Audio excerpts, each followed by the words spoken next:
guys ready?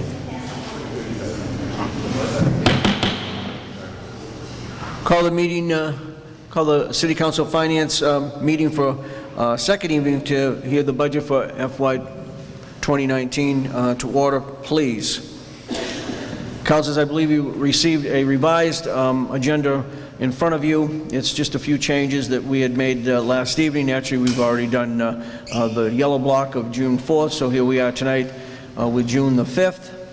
And as I indicated to you last evening, and again I will this evening, just try to stay focused on the budget to what is before you. I know some of you like to drift away and ask different questions of things that have happened over years, but we want to just stay focused right on what is before us. So with that being said, and I don't think any more needs to be said, we're going to get started. So, Madam Clerk, first item.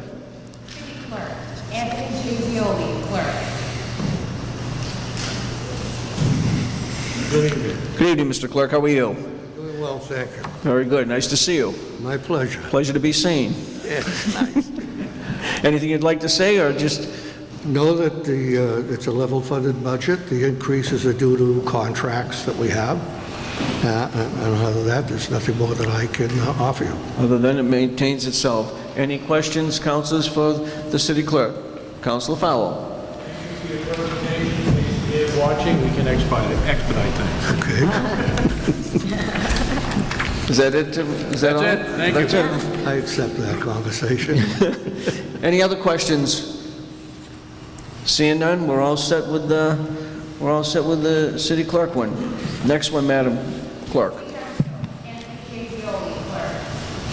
City Council, we have the same thing. No increases other than those that are by union contract. Very good. Any questions? Any other questions for the council? For the clerk, I should say. Seeing none? Good evening, Mr. Clerk. Councilors, Mr. President, thank you. Nice to see you. Thank you. Next one, Madam Clerk. Library, Paul Engel, director.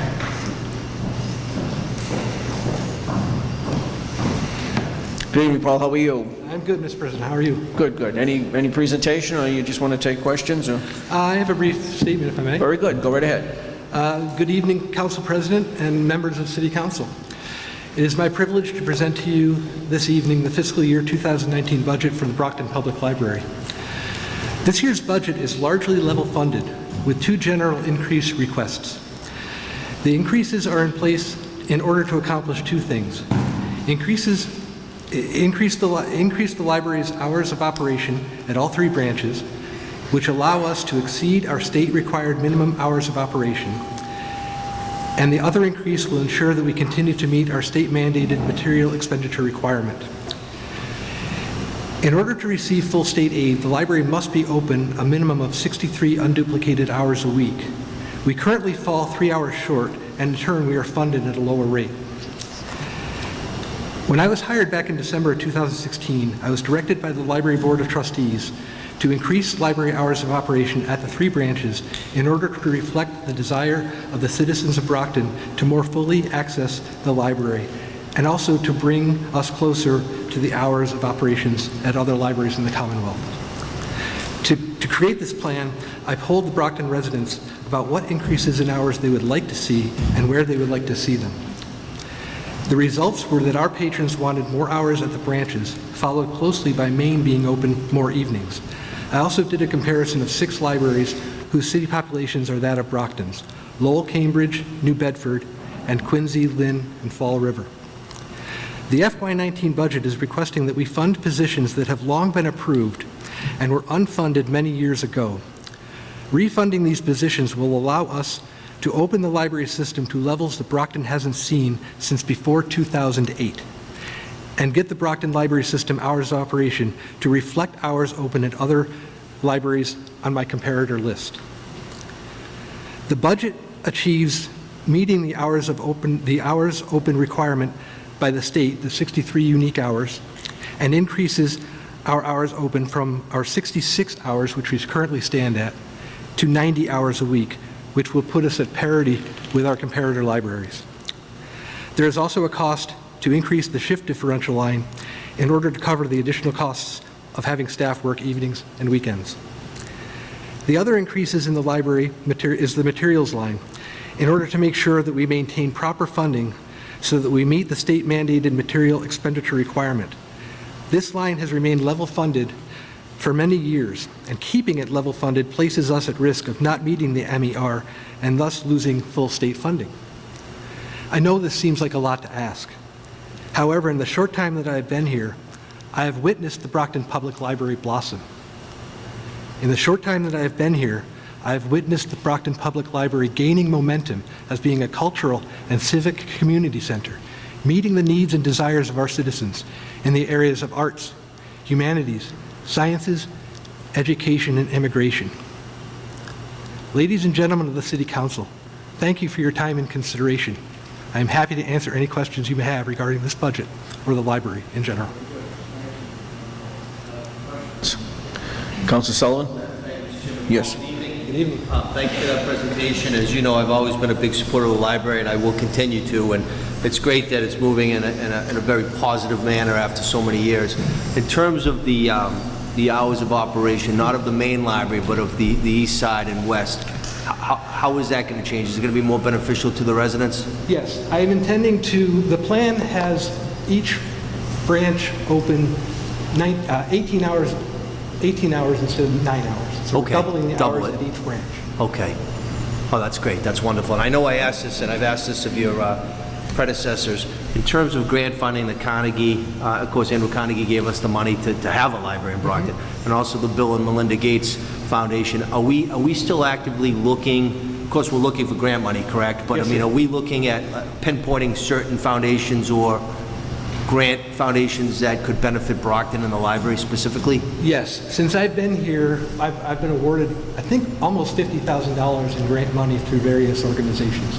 Currently, we have 3 asks out there now. One at Eastern Bank for about $15,000. Another one is an LSTA, a state grant for $15,000. And I just wrote a grant to the Best Buy Foundation for 3D printers that would run about $10,000. So we are chipping away at them. Okay, that's great. And I asked this question last night of another department, and again, this is a small dollar amount, so I'm only doing it for really informational purposes, but in the year 2018, it's interesting to see a line item for petty cash. I mean, this is only $233, but what exactly is petty cash used for the library? Petty cash is used for things like when we need to send flowers to somebody who's lost a mother, Okay, things like that. Occasionally to recoup the loss of maybe a thumb drive or something that's happened in the library. okay. Just short dollar Yeah, amounts? short stuff. Okay, thank you again, and I appreciate everything you're doing. Thank you. Thank you, Mr. Chairman. Thank you, Councilor. Councilor Beauregard? Thank you, Mr. President, and again, thank you, Mr. Engel, for being here this evening. I just want to let everyone know that this is, that's listening, will listen, how this is presented, and people, think of libraries out, and still, even in the 21st century, is just books. And here we have a breakdown of information technology, the fact that this is a community, all 3 of them are community centers, and that the lifelong learning and literacy.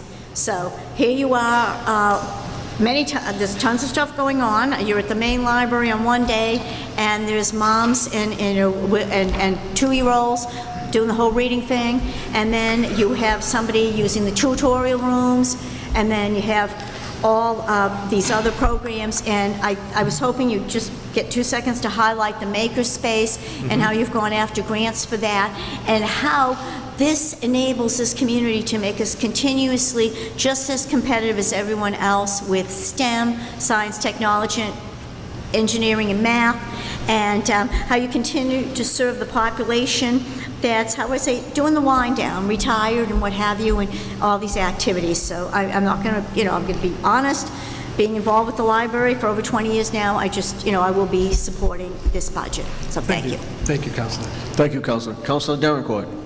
Thank you, Mr. Chairman. Well, it's good to see you. Good to see you. What do I say? I would like to publicly, thank you for all the amazing work you are doing for this library. And obviously, since day one we interviewed for this job, I knew that you were somebody that was going to bring some improvement into this library. And obviously, as you know, this library has a special place in my heart, given the fact that This library so far has changed my life in so many ways, and I could not be more happy than seeing somebody other than you leading this administration. And not just you, but I would like to thank your team, everybody that works at this library, because it takes a lot. And although some people may not believe of the importance of having a library nowadays, given technology, people can find information online, but I truly believe for a community like Brockton, a place like the Brockton Public Library is the backbone to the success of all our students, given the fact that some of our residents may not have computers and stuff like that. So I could not be more happy to actually acknowledge this. Although I believe all of my colleagues strongly believe in the importance of a place like this. So I would encourage you to continue doing your amazing works, improving this library, because I've seen a lot of amazing stuff into it, and I look forward to continue working with you for the benefits of everybody in Brockton. And best of luck. Thank you, Mr. Chairman. You're welcome, Councilor. Councilor Castro. Mr. Chairman, good evening, Mr. Engel. What they said. And I just wondered, have you any idea of the number of people who come to the library annually, the 3 branches? Off the top of my head, I would be guessing. I do have the number in my ARIS report, which I do every year, but the good thing about librarians is we don't keep things up here, we know where to find them. But I would rather not say publicly a number that's completely erroneous. Would it be satisfactory if I emailed that number to you? Sure. Okay, because I know I have it. I just don't want to. Send it to all of us, please. I'll send it to all of you. How's that? Thank you. Thank you. Thank you, Councilor. Any other questions, Councilors? Councilor Fowler. Question either for you or Mr. Condon. I know this is contractual. Library Personal Services Non-OT 514200 shift differential. Yes, sir. And I just noticed it has doubled from last year. So maybe you could just tell us what that is. I'm happy to answer. You're happy to let me? Essentially, what we did is we're increasing hours from 66 to 90.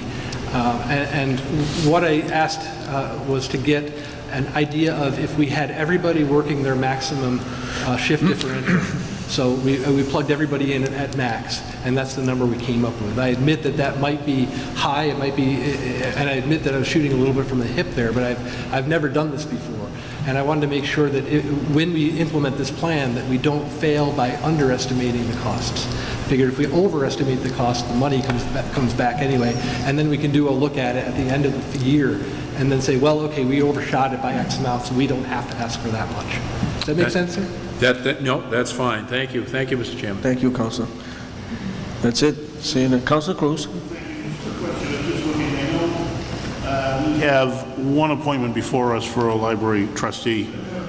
Shows at least 2 other openings. Are you having any trouble achieving a quorum? I mean, you need those other 2 vacancies filled fairly quickly, I would imagine. We certainly do, and I know that the mayor has asked Phyllis Ellis to serve, and he's asked another woman whose name is... Well, Lisa O'Donnell. We do have, so we have 2 in front of us. So once we have those 2 appointed, we will be fully, the board will be complete, will be full, and I don't anticipate any quorum. Okay, because it says 3 vacancies here. I didn't know. 3 vacancies was prior to Frank CFO. Okay. Well, that's good enough. And then just one other question.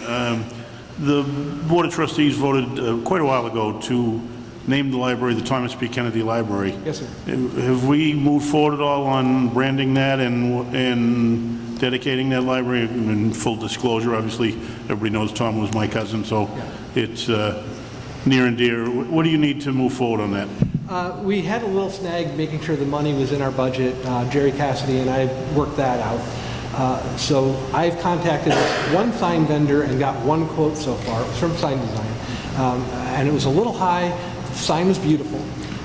This came up. This took precedence over that. I'm going to actually talk to Sign Design on Tuesday. Great. And then I'm going to look through the state contract book next week and try to see if I can come up So you are moving forward with it? We're moving forward. It's just taking civic time. Obviously, whatever I can do to help, let me know. Thank you very much. Thank you, Mr. Chairman. Thank you, Councilor. Seeing as done. Paul, thank you, and thank you very much for all that you're doing, too, with the library branches. I'm very pleased to see that they're open at extended hours. I was there for a couple neighborhood meetings. It's nice to go in and see a group of people, in there again, so it's nice. Good job. Thank you very much. Thank you. Next, Madam Clerk. Timothy W. Carpenter. Good evening, sir. Good evening, councilors. How are you? Fine, thank you. Presentation? Of course. Go right ahead. I would like to take a brief moment to thank all the employees of the Park Department for what I feel was another very successful year. The employees assigned to park maintenance have a commitment to quality and an ability to adapt to changing demands and increasing responsibilities.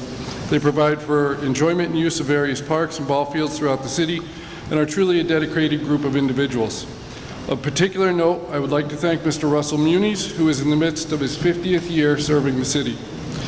DW Field Golf Course continues to improve with each passing year and is quickly becoming one of the most popular destinations for golfers on the South Shore. From the conditions on the course to the hard work of the pro shop, our golf course continues to bring people to our city. In fact, last season, the golf course did over $1 million for the first time in its long and storied history. This would not be possible without a dedicated, hardworking, and knowledgeable staff. I wish to thank my head clerk, Renee, who keeps me focused, on task, organized, and helps the department run efficiently. Lastly, I would like to thank the members of the Public Property Department and the pool operators who work tirelessly for 2 months out of the year to keep the pools running beautifully. Thank you for allowing me this time, and I am now available to answer any questions. Thank you. Councilor Monahan. Good evening, Ted. Good evening. Just a question. I understand some of the other golf courses are down in play, particularly Thorny Lee. How is the DW doing as far as play? Well, you know, last year, golf season, we did terrifically. It was the best year in the history of the golf course. This season was tough. It started out very difficult. April was not a good month. So we're down a little bit, but from conversations I've had with people in the business, we're actually in a much better situation right now than a lot of other golf courses. So it's basically the weather that's about it. Unfortunately, you are at the behest of Mother Nature. Right. Yep. Okay, thank you, Mr. Chairman. Councilor Sullivan. Good evening, and thank you. And I just want to publicly thank you, Tim. Councilors, as you know, it's been my pursuit since I've been on City Council to have a promise made by former Mayor Jack Units come to fruition. When they took the Baroncelli Field at Brockton High School for the Rock Stadium, promise was made to have a new field on the west side of the city of Brockton. And every year I brought it up, and different mayors, and it was always just yes, yes, yes, it never came. But Tim and Mayor Carpenter and Mike Thomas made it happen at West Middle School this year, and we had opening day there, and it's beautiful. But one thing to Tim's credit is, if I'm at another field with my sons and I see something, be it poison ivy or whatever, or debris, when we had that weird storm, I called Tim right away. It was gone the next day. So he and his staff are excellent public servants. I want to thank you publicly, Tim. In terms of the golf course, I've been asked by a couple of constituents, and just a little leeway if I could, Mr. President. Yes. Is there going to be a youth clinic again this summer at DW? We are working with the Mass Golf Association again to have not only the first tee again this year, but we also have what we're calling the Junior PGA team. So it's a golf team specific to DW Field Golf Course that will compete against, I think it's Braintree has a team. I think there are 2 other golf courses, so it'll be a sort of a specific DW Field golf team. That's great. Junior PGA team that will play against other surrounding clubs. That's great, because I know the city of Taunton does an annual youth classic at the John Parker Golf Course down there, and it's very, very well attended for the residents of Taunton, so maybe we can consider that. But what you're doing right now is yeoman's work, so thank you. And I only had 2 questions relative to the budget. There's a line item that you requested $25,720 for park improvement. It's on the 3rd page, and the 0 was recommended from the mayor, but then I see down the line, capital improvement, 0 request from you, and the mayor recommended the exact dollar amount. Just a classification, that's the only reason why it was done? Yep. All right, and what is that going to be used for, Tim? The park, the playground improvement of $25,720? That's something that we use for, you know, infield mix, swing sets, replacement parts for equipment. That's what that line item goes towards.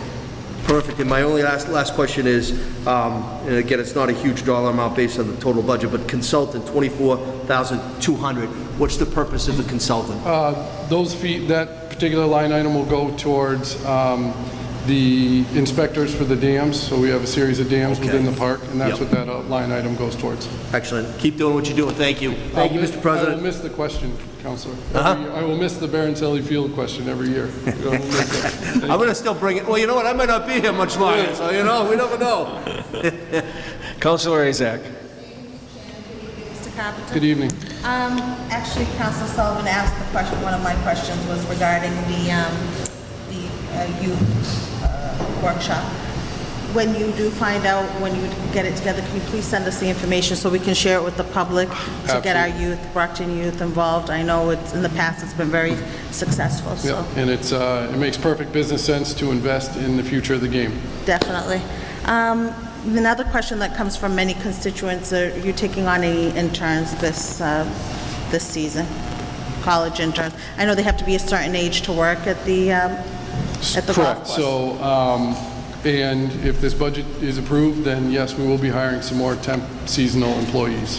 Very good. And is it best for, if it is, once it is approved, for them to contact you directly, or how? Applications are available in the personnel office. Personnel office, very good. And the last question I have for you is, we have a new vendor at the golf course? Has that been gone For through? the lunchroom, Yes, yes, can you correct. tell us a little bit who went out to bid, I believe? Correct, it did, and the successful bidder was a gentleman who works with Tommy Doyle Sidelines. So I think the product is terrific that he offers, and it also has the added benefit of having a large banquet facility relatively close to the golf course, allowing some more tournament play at the golf course. You know, with the banquet facility right down the street, we're able to coordinate a tournament here with the banquet following at the Sidelines facility. Okay, very good. And how long is that contract? That is a 2-year contract with a 1-year option to extend. Thank you. Thank you, Mr. Chairman. Thank you, Councilor. Councilor Beauregard, and then Councilor Fowle. Thank you again for your presentation and your organization with all this. I want to, and I'm grateful that you mentioned all your hardworking people. Renee is just terrific. I have to deal with her often, and it's not a bad thing. It's always for good stuff.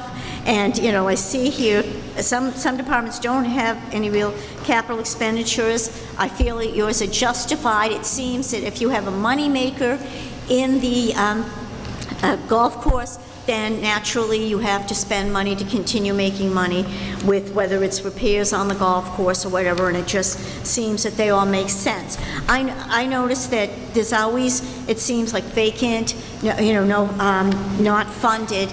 And am I to understand that really if there was an opportunity, even a part-time individual, that it might help the team throughout the year, not just during the, how would I say, the better months, the warmer months?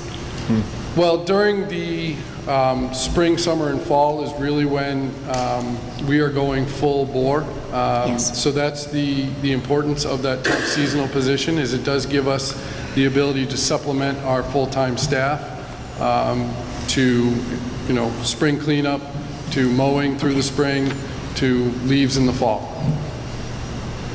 Okay, thank you. You done, Matt? Yes, I will defer to my colleagues. Yes. Councilor Fowle. Tim, I echo what everyone else has said about a great job. I have one question. 530000, it's up 73% this year. It's for bank services, 15,000, it's going to 26,000. What is bank service and what would drive that? So that particular line item is to cover the costs of our POS system at the golf course. And the bank services fees are also a result of more use at the golf course and more of that use being driven through credit card, debit cards. So the more revenues that come in and the more we process the transactions, Correct. this number is always going to be changing. It will always change. Thank you. Thank you, Mr. Thank Chairman. you, Councilor. Councilor Rodriguez. Good evening.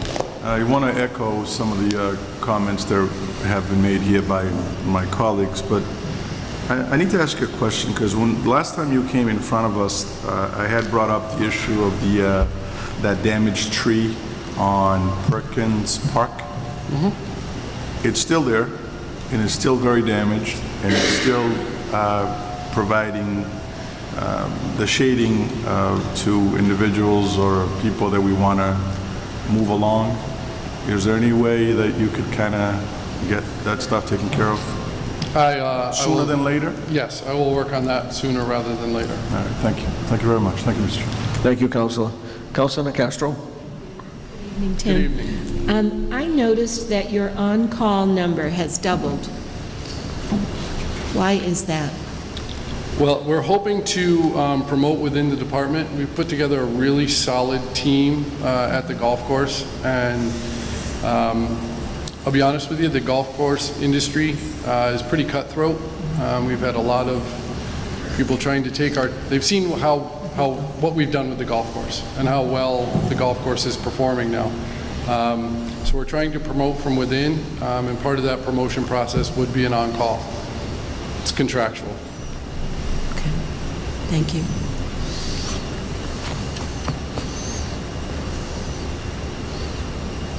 All set? I think so. Okay. Thank you. Any other questions in regards to this piece for Mr. Carpenter? Seeing none, we'll move to the next item. Madam Clerk? Cemetery, to the DPW Department. Good evening, Mr. Carpenter. Good evening, councilors. Long time no see. Any, Of course. Yeah. I'd like to take this time to recognize the employees of the cemetery department that continue to provide a valuable service to the city and do so with professionalism, dedication, and hard work. To date, in fiscal year 18, we've performed 287 burials, which is nearly one a day, and is all done in all kinds of weather and conditions. I'd like to thank Laureen, my head clerk, for her hard work and dedication as well. Her ability to organize and communicate contributes greatly to the operation of the department. At this point, she has successfully completed entering all the records for those interned at the Melrose Cemetery, which is over 78,000 records, into our cemetery record software. This not only provides safety of the records, but allows anyone to search for a loved one through the cemetery search tab on the cemetery department's section of the website. Lastly, I'd like to recognize all those that contributed to another successful Memorial Day presentation, including the Park Department, DPW Highway, DPW Refuse, DPW Water and Sewer. This truly interdepartmental effort resulted in wonderful conditions again for Memorial Day weekend. Again, thank you for your time. To thank those in the department, and I will now do my best to answer any questions you may have. Thank you. Councilor Rodriguez. Thank you, Mr. Chairman. Mr. Carpenter, again, during the winter months, I personally received several phone calls from funeral directors who actually had an issue with the number of funerals that are able to do, and I think you and I had a conversation with regards to the machinery that you have at the cemetery that would only allow you to do certain things. And I had mentioned to you that I think you should have a conversation with the mayor in terms of purchasing an appropriate machine to deal with burials. Because when I last checked, many of us don't have the option of choosing when to die. So often when somebody passes away, you might have multiple funerals to be done, but based on the restrictions that you currently have, you told me that it's pretty much impossible to do more than one funeral a day in the winter. Did you have a conversation with the mayor with regards to that at all? We have spoken quite a bit on the topic. You know, the situation this particular winter wasn't necessarily the snow. Snow actually would have been beneficial this winter because it insulates the ground. The problem was that incredibly cold 4-week stretch that we had in the beginning of January. We would spend 3 to 5 hours jackhammering ground just to open it up. So it was a situation where we did have to limit burials, simply because the amount of time that it took just to open the ground. What do other cemeteries do in that particular case? I'll be honest with you, Counselor. I don't think there are any other cemeteries directly around us that are as busy as we are. But I'm saying like cemeteries in Boston and some of these other communities that have multiple burials, I mean, what are they doing? Just Well, I'm because sure, first of all, possibly more they have a staff larger than 3. Okay. Second of all, I think, they may have some of the more appropriate equipment, which is what we're investigating and hope to possibly in this coming fiscal year address that issue. I also see that you have a vacancy in your department. Are you looking to fill that sometime soon? Because that would help. It almost would do a serious improvement on your number, 3 Absolutely. people to 4 people. I'm always looking to 25% increase my staff. Yep. So when you're planning on doing that, do you know? Well, I mean, clearly we have to wait for the budget to be passed. So as soon as this is done, you're going to move forward with Hopefully that? it would be soon after the budget is passed. All right. Thank you, Mr. Chair. Thank you, Councilor. Councilor Beauregard. Mr. President, thank you. Mr. Carpenter, again, as far as I'm concerned, I can understand why you would need this other individual. I'm thinking about this, a funeral every day. And we had talked last year about how you're finding yourself with requests for Sundays, and that certainly changes with the overtime, et cetera. So I can, I certainly see no reason myself for not funding this other position. And I actually, one of our presenters last night was Veteran Services, and he talked about how there's less and less need in some respects for his part of his department because the veterans are, we're losing our veterans because of World War II and, Korea. So a lot of older individuals are no longer with us, unfortunately. And so that, of course, keeps you even busier. So I again, and I don't understand the equipment itself, but I understand the need for them. So, and since I live behind a cemetery and see a lot of activity there often, it's, I guess, it's one of these, it's not an extravagance, it's a necessity. So I just want you to realize that I will be in support of this. I am curious, and I have to ask this because I go by some of these cemeteries. Are people still being buried at, like, the, Union Cemetery? And, I mean, is there any plots left or anything? We are not actively selling plots at the Union Cemetery. However, there are families that still own plots that have space available. So I would say on average we do maybe 3 to 6 burials at the Union Cemetery a year, probably slightly more than that at the Cohasset, where we do actually have plots available for purchase. But the 3 cemeteries that we perform burials at are the Melrose, the Union, and Cohasset. Oh, well, I know you're at the Melrose an awful lot, yes. Thank you very much, I appreciate it. You looking to purchase, Councilor? Not at this time, but I was just curious. I think there might be room at the foul grade there, isn't there? Are you trying to get rid of me, Mr. President? Anything else, Councilor Davenport? Thank you, Mr. Chairman. To see you, Mr. Carpenter. To echo back what my colleague just mentioned regarding this winter, I too received a few phone calls regarding the inability of burial people from different places in Brockton, especially Melrose Cemetery. And according to the guy that I spoke to, he said that they do have sort of like, I think Cavalry Cemetery was able to do it, but they claim that there was no opportunity for them to dig the hole. So if some of the private cemetery are doing it, why can't we do it? If it's equipment issue, would you be more than happy to invest money into this, given the fact that there's a lot of needs? I would be more than happy to invest in that equipment. My staff would be, because currently in the wintertime, when this is an issue, my staff is actually out in the cold jackhammering the ground. And if I could get a piece of equipment where they could be in a nice heated, warm cab, I'm sure they would appreciate that as well.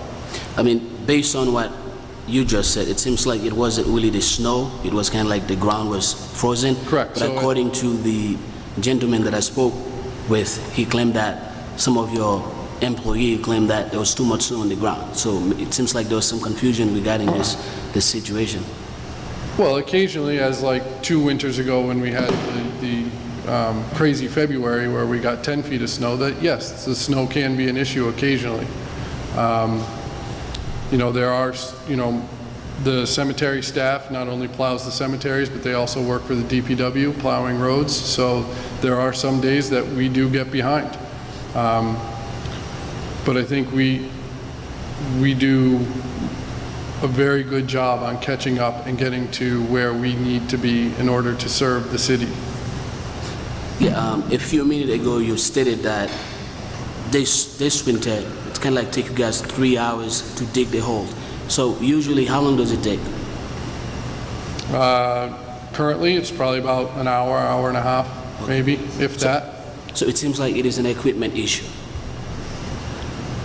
Well, I think it's a conditions issue. I mean, whether I had the equipment that I'd like to have that, you know, has a jackhammer right on the back of the backhoe, it's still going to take longer because you are breaking through 3 feet of frost at one point this winter. I mean, it was remarkable the amount of frost that was in the ground this winter.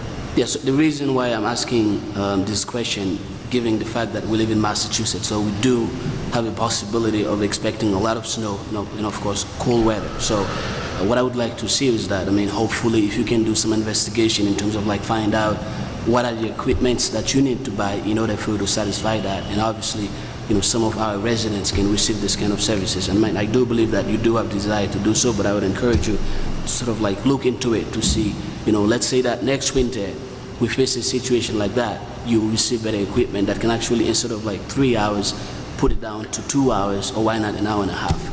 But, and with all due respect, Councilor, I don't think this is an issue solely for the cemetery department in the city of Brockton.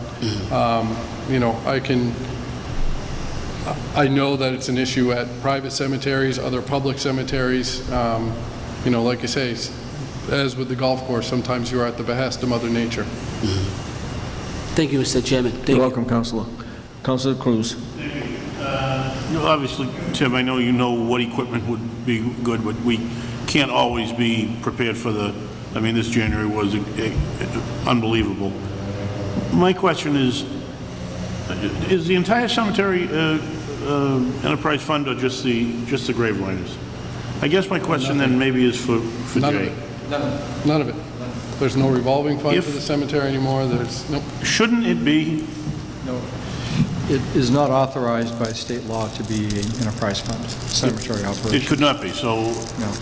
And even if it were, you'd be subsidizing it because your level of cemetery revenues is well below the level of expenditure in this budget. Well, but then my question is, and again, nobody wants to take advantage of the dying, but do we charge for burial about the same as a private cemetery, or I maybe Tim knows it? I think we may be a little bit below as a municipal cemetery. I'd let Tim answer that question. Yeah. I mean, if we were to raise those to match the private cemeteries, would we be able to probably afford some of the equipment that you need, or the people? In the last Cemetery Board of Trustees meeting, there was a vote to adjust some of the prices. There was a feeling that, you know, the city is providing much needed service there, and we don't necessarily want to, like you say, burden those that have just lost someone too much. So we are relatively comparable with surrounding cemeteries. We are? Yes. Okay. All right. Thank you. Thank you, Mr. Thank you, Chairman. Councilor. Any other? Councilor Sullivan? Mr. Carpenter, just to kind of echo what Gene and Moses said, what is a cost estimate on the type of equipment? And I know Larry needs equipment, but on the type of equipment that has the jackhammer affixed to the back, roughly what does that cost? 100 grand? It's less than that. So the mini excavator that I really wanted is about $72,000. I mean, I find it hard to believe that in a budget of over 400 million, we can't come up with 72 grand, even if we bonded it out. I mean, I don't, because I get those calls too. I mean, people were pissed off about it. I mean, they were. Maybe I can help out because we've gone through the same thing with a lot of our water leaks, sewer leaks, whatever. We went out and bought a mini excavator with the hydraulic hammer in the back, and the whole thing was $75,000. Okay. And that helped us immensely this winter, breaking frost.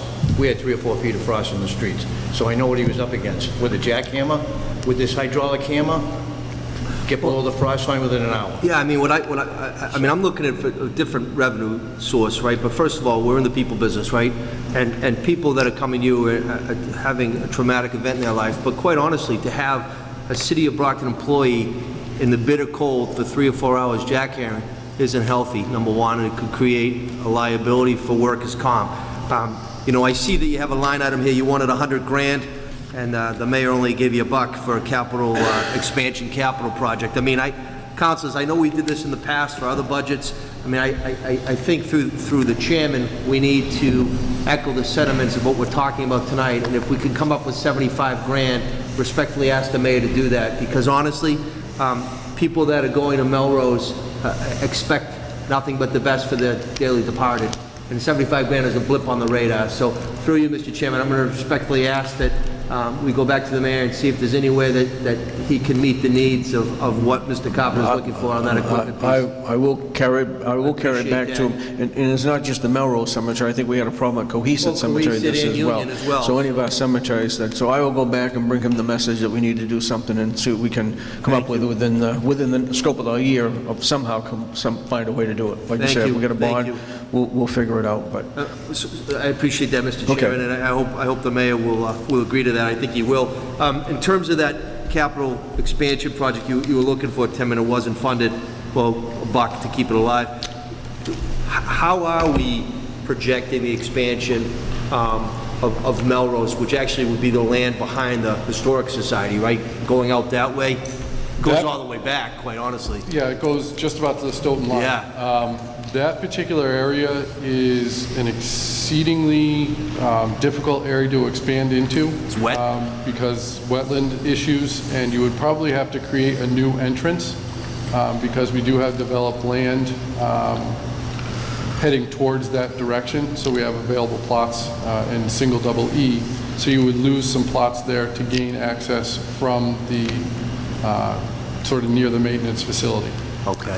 So I am working right now with an engineering company looking at 3 other possible areas of expansion within the cemetery for hopefully FY20 would be my goal to have the expansion.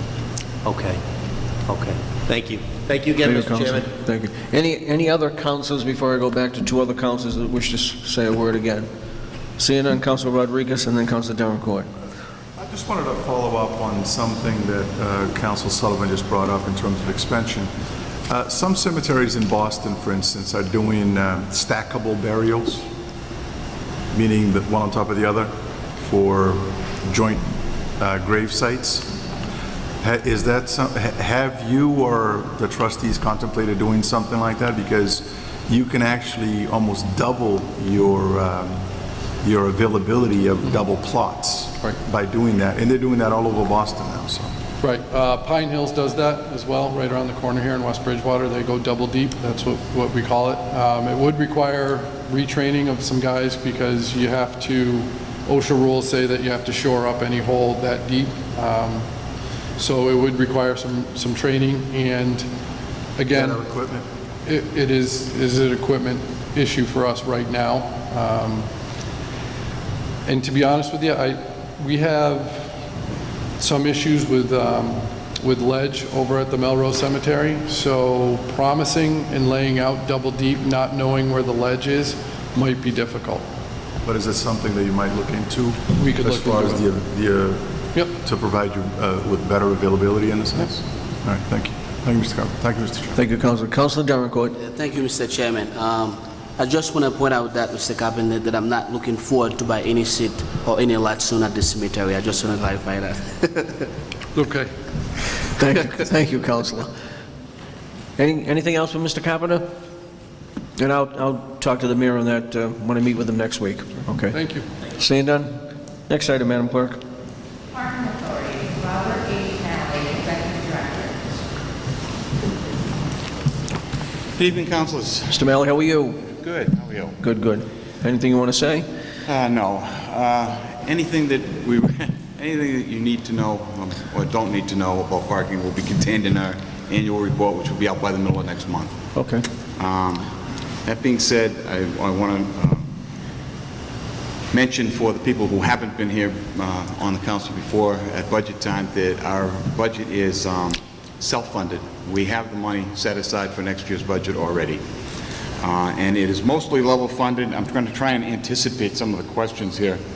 The first thing, the $5,100 for clothing allowance should be reduced to $17. That was some confusion between our office and the finance office concerning who was eligible for that. We had 2 more employees, but they are not eligible, so that money did not need to be added. So $1,700 is the correct amount for that, which is a reduction of 34 of what it says here on the budget.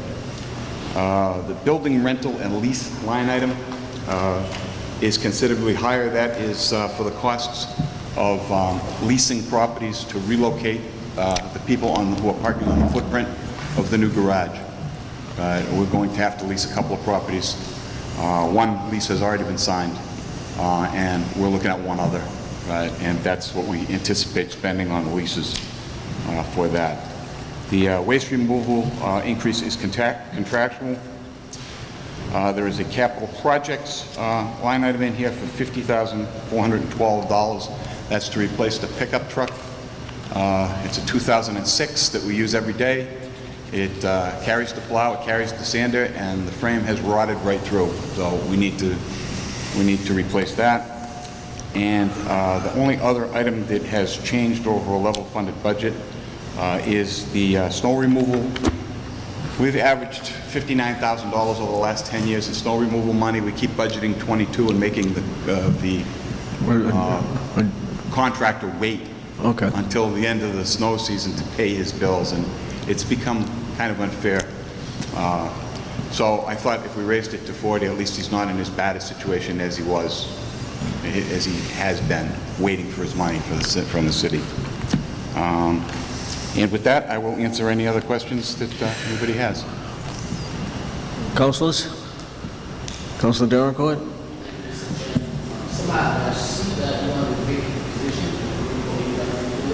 Excuse me? Can you, I'm sure I didn't hear that. Just. This mic is, there you go now, so. Yeah, there you go. Right on. Thank you, Mr. Chairman. So as I'm looking at your request right now, I see that you have a vacant position. Are you looking forward to fill this? As soon as the budget is done, yes, I need it's a part-time position. I have a vacant part-time position. Okay, thank you. All set, Council? Yes, thank you, Mr. Chairman. Okay, sure. Any other councilors?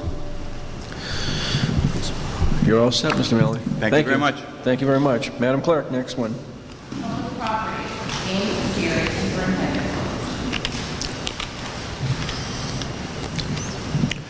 Good evening, councilors. How are you? Good evening, Mr. Kassiri. How are you? Good. So first, as always, I'd like to start. Welcome to Mini City Hall. Yes, and I have to do something about this lighting situation. I didn't realize that it was that way. Anyway, so... And we have easy access, too. We don't have to worry about the elevator. Right. Yeah, exactly. You getting the hint? Yeah. Okay. I'm speeding it up. There you go. I'm guaranteeing a new elevator by December of 2025. Guaranteed. Very good. So, as always, I'd like to thank my staff that works with me, and I say with me because they don't work for me. We all work together for the city of Brockton, and in particular, my administrative assistant over here. And for the benefit of the new councilors, I think it would be advantageous for me to explain to you what actually public property is. The term public property refers to buildings such as this one. We maintain all of the public buildings that are owned by the city. There's approximately 70 of them. Buildings, and by ordinance, I'm required to report on the condition of the buildings to you, so if you'd allow me like 5 minutes so that I'll give you some. The buildings are in fair to good condition. I'm talking about the occupied buildings we own. I'll give you an example of some of the work. the staff has done over the past 18 months or so. At City Hall, we did total renovations of the third floor offices for the DPW, new counters, new ceilings, painted 5 offices, new carpet throughout, new lighting and new AC heat unit also made, new office for the new city engineer. The planning department has new ceilings, lighting, and painting. The auditor's office, we constructed a new office for the auditor. The register of voters office, we painted new flooring, new ceiling, and new lighting. The assessor's office has new countertops, new glass barrier on the counter, and weatherproof the outside of the building. In the workers' compensation mailroom, we removed the old heating and air conditioning pipes and replaced with new copper and insulated pipes. A new air conditioning unit was installed in the IT room. The tax office, we installed new cabinets and countertops. The deputy collectors moved into a newly renovated office and new location. The license commission office has been renovated. Fire Station 1, we replaced all of the overhead doors. We put a new boiler conversion from oil to gas. We lined the chimney, new washer and dryer for heavy-duty operation, new air conditioning and heat for training area and kitchen and dining area, and a new roofing system will be installed this year. The fire alarm building, we created an entirely new kitchen, sink, cabinets, and refrigerator for the 911 operators on the second floor. We replaced the rotted concrete sills with granite, and we converted that boiler from oil to gas, and we installed the new roof on that building this year. Fire Station 2, we installed all new overhead doors, replaced several sections of steam pipes. We demoed the old kitchen, constructed a new one with stainless steel countertops, new cabinets, sink, lighting, and ceiling, and paint. Fire Station 3, we installed all new overhead doors. I won't keep saying that because at every single fire station, all of the overhead doors are all brand new, and they are all compatible with each other now. So when we get called, these doors go up 10,000 times a year. So when we get called there, we don't have to wonder what parts to bring. All the doors are identical now, so that's a vast improvement for our staff. Fire Station 3 has a new boiler also, and a new roofing system. Fire Station 4, all new overhead doors, kitchen, new kitchen, stainless steel countertops, cabinets, sink. Fire Station 6, the doors, and 7, we installed the doors and the hot water tank, and a new roofing system will be installed this year. The police station, we did a tremendous amount of work at this year. Total renovations of the records room, new ceilings, lights, office petitions, and paint. We added all new wiring for IT updates. We installed a new heating and air conditioning system for the detectives and commanding officers. We cleaned the entire duct system to ensure air quality. We added new security doors for the evidence room, new air handler for the entire building, new rooftop hatch for access. We put all new windows in the entire building, so now the windows open. They didn't used to do that. It was animal control. We've done a lot of work there. That building needs, perhaps we need a new animal control, but that's a different. The War Memorial Building, you see it here. We installed a new boiler here. We converted to gas. Montauk Road has new lighting in the parking lot. We created a new office for the Director of Operations, and we replaced several windows. The Highway Department in Oak Hill Way has a new security camera system inside and outside of the building. We fixed the roof on the salt shack, new air conditioning in the mechanics bay, created new office in the directory for the Director of Operations. DW Golf Course, we renovated the clubhouse. I don't know if any of you have seen it. We got rid of the old area. We renovated the bathrooms. We created an area inside where it's actually like a clubhouse should be. We also fixed up the garage out back and made a real nice mechanics bay out there so they can now repair their own equipment instead of sending it out. Brookfield School, new roof, bathroom renovations. Ashfield School, new boilers, new roof. Gilmore School, new boilers, new roof. The Barrett Russell installed new windows, and the BHS, we renovated the planetarium. And that's the public property side. And with that, I'll take any questions. Yep. Councilor Lally. I know you mentioned it at the beginning, but I just wanted to just check in about the elevator. So that is moving on. Yeah, and the lead time on getting the parts for the elevator is what the big delay is. I mean, it's not on the shelf, and I can't do anything to hurry it up. The elevator industry is booming, and the answer is just no, they won't hurry it up. So they did offer a solution. They said if we revamp some of the old equipment, and I just said, just for the sake of 5 weeks, so we're looking at December, I would say, Councilor. All right, that's fair. And if there's anyone who should be able to take the stairs, it's me. So I'll suck it up. I've lost 12 pounds, Councilor, going up and down the stairs. Councilor Darrencourt. Thank you, Mr. Chairman. I believe I asked this question yesterday, and my colleague, Council Cruz, stated that he was the person regarding the signs. As I'm driving around the city, certain location, I see a bunch of like signs saying "We buy ugly houses."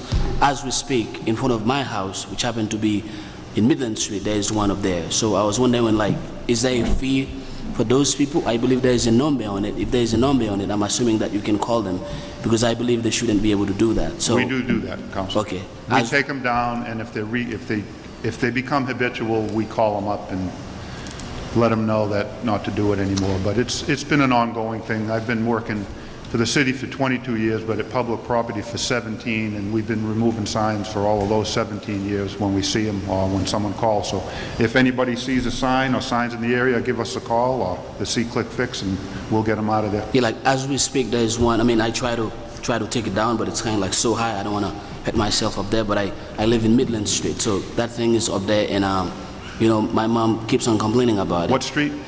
It's Midland Street. Midland? Yes, Midland. As you go on King Street, you take a left on Allendale Street, and then you take a left on Midland Street. The first welcome you see, it's like "We buy ugly houses," and I think it's pretty. It's on a telephone pole, Council? Yes, it's pretty annoying. We'll get it. It's "We buy ugly houses"? Yeah, it's "We buy ugly houses." Oh yeah, I know those guys. All set, Councilor? Thank you, Mr. Chairman. Councilor Beauregard. Thank you, Mr. Chair. Thank you, Mr. Kassiri. And I just want to say that it seems like you could use a few more people on your team. Yeah. Because you're awful busy. When I moved to the Public Property Department 17 years ago, we had 19 maintenance personnel. We're down to 7. Wow. We had 6 clerks. We're down to 4. 4 building inspectors. We're down to 3. We had 5 custodians, and we're down to 3. So we've gone the other way. Yes, because I noticed particularly I mean, not that the others aren't justified, but since I'm really big on this whole code enforcement thing, I like the idea of the building inspectors going out there, since, of course, more than once I've contacted your office for them to check on unique building experiments in this city on some of the residents, yeah. And in those 7, when I started 17 years ago in this business, it's completely different now. There were no such thing as vacant houses. There were no commercial buildings crumbling into the streets. We do 1 to 2 board-ups a week right now on vacant and abandoned buildings. I mean, the work has only gotten more, especially with this situation of downtown buildings not being maintained and homes not being maintained. That's all new stuff within the past 10 years. And am I to understand that it's necessary for you to sometimes outsource? I try not to outsource any of that. Okay. All right, thank you. Yeah. Thank you, Mr. Chair. All set, Council? Councilor Azak? And Councilor Rodriguez? Siri, how are you? I'm well. How are you? Good. A couple of questions. I hate to go back to the elevator, but since it's not going to be fixed until about December, is there any way it could at least be used at City Hall to bring up supplies or water or anything? They won't let me use it. Not at all? Not at even all. with... I've asked. I've even wondered if I could hire an elevator operator upon occasion, but the state is saying no. The state is saying no. Okay. The other question, the last one, is about this building. I know in the past we've spoken about air conditioning, and I know the mayor's looked into it. Is that something that's in the future, or? Well, I put that in the budget last year, and it didn't make the cut.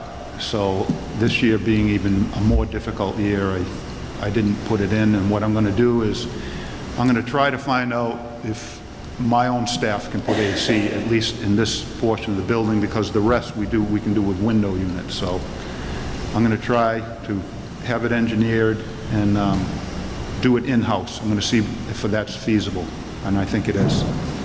Very good, thank you. Thank you, Mr. Chairman. If you do get a hot night when we're here in the next few, there's your air conditioners right up there, the 2 fans. We bought those, and we have these running tonight, but I understand the need for the AC. Council Rodriguez. Thank you, Mr. Chairman. Mr. Superintendent. How are you?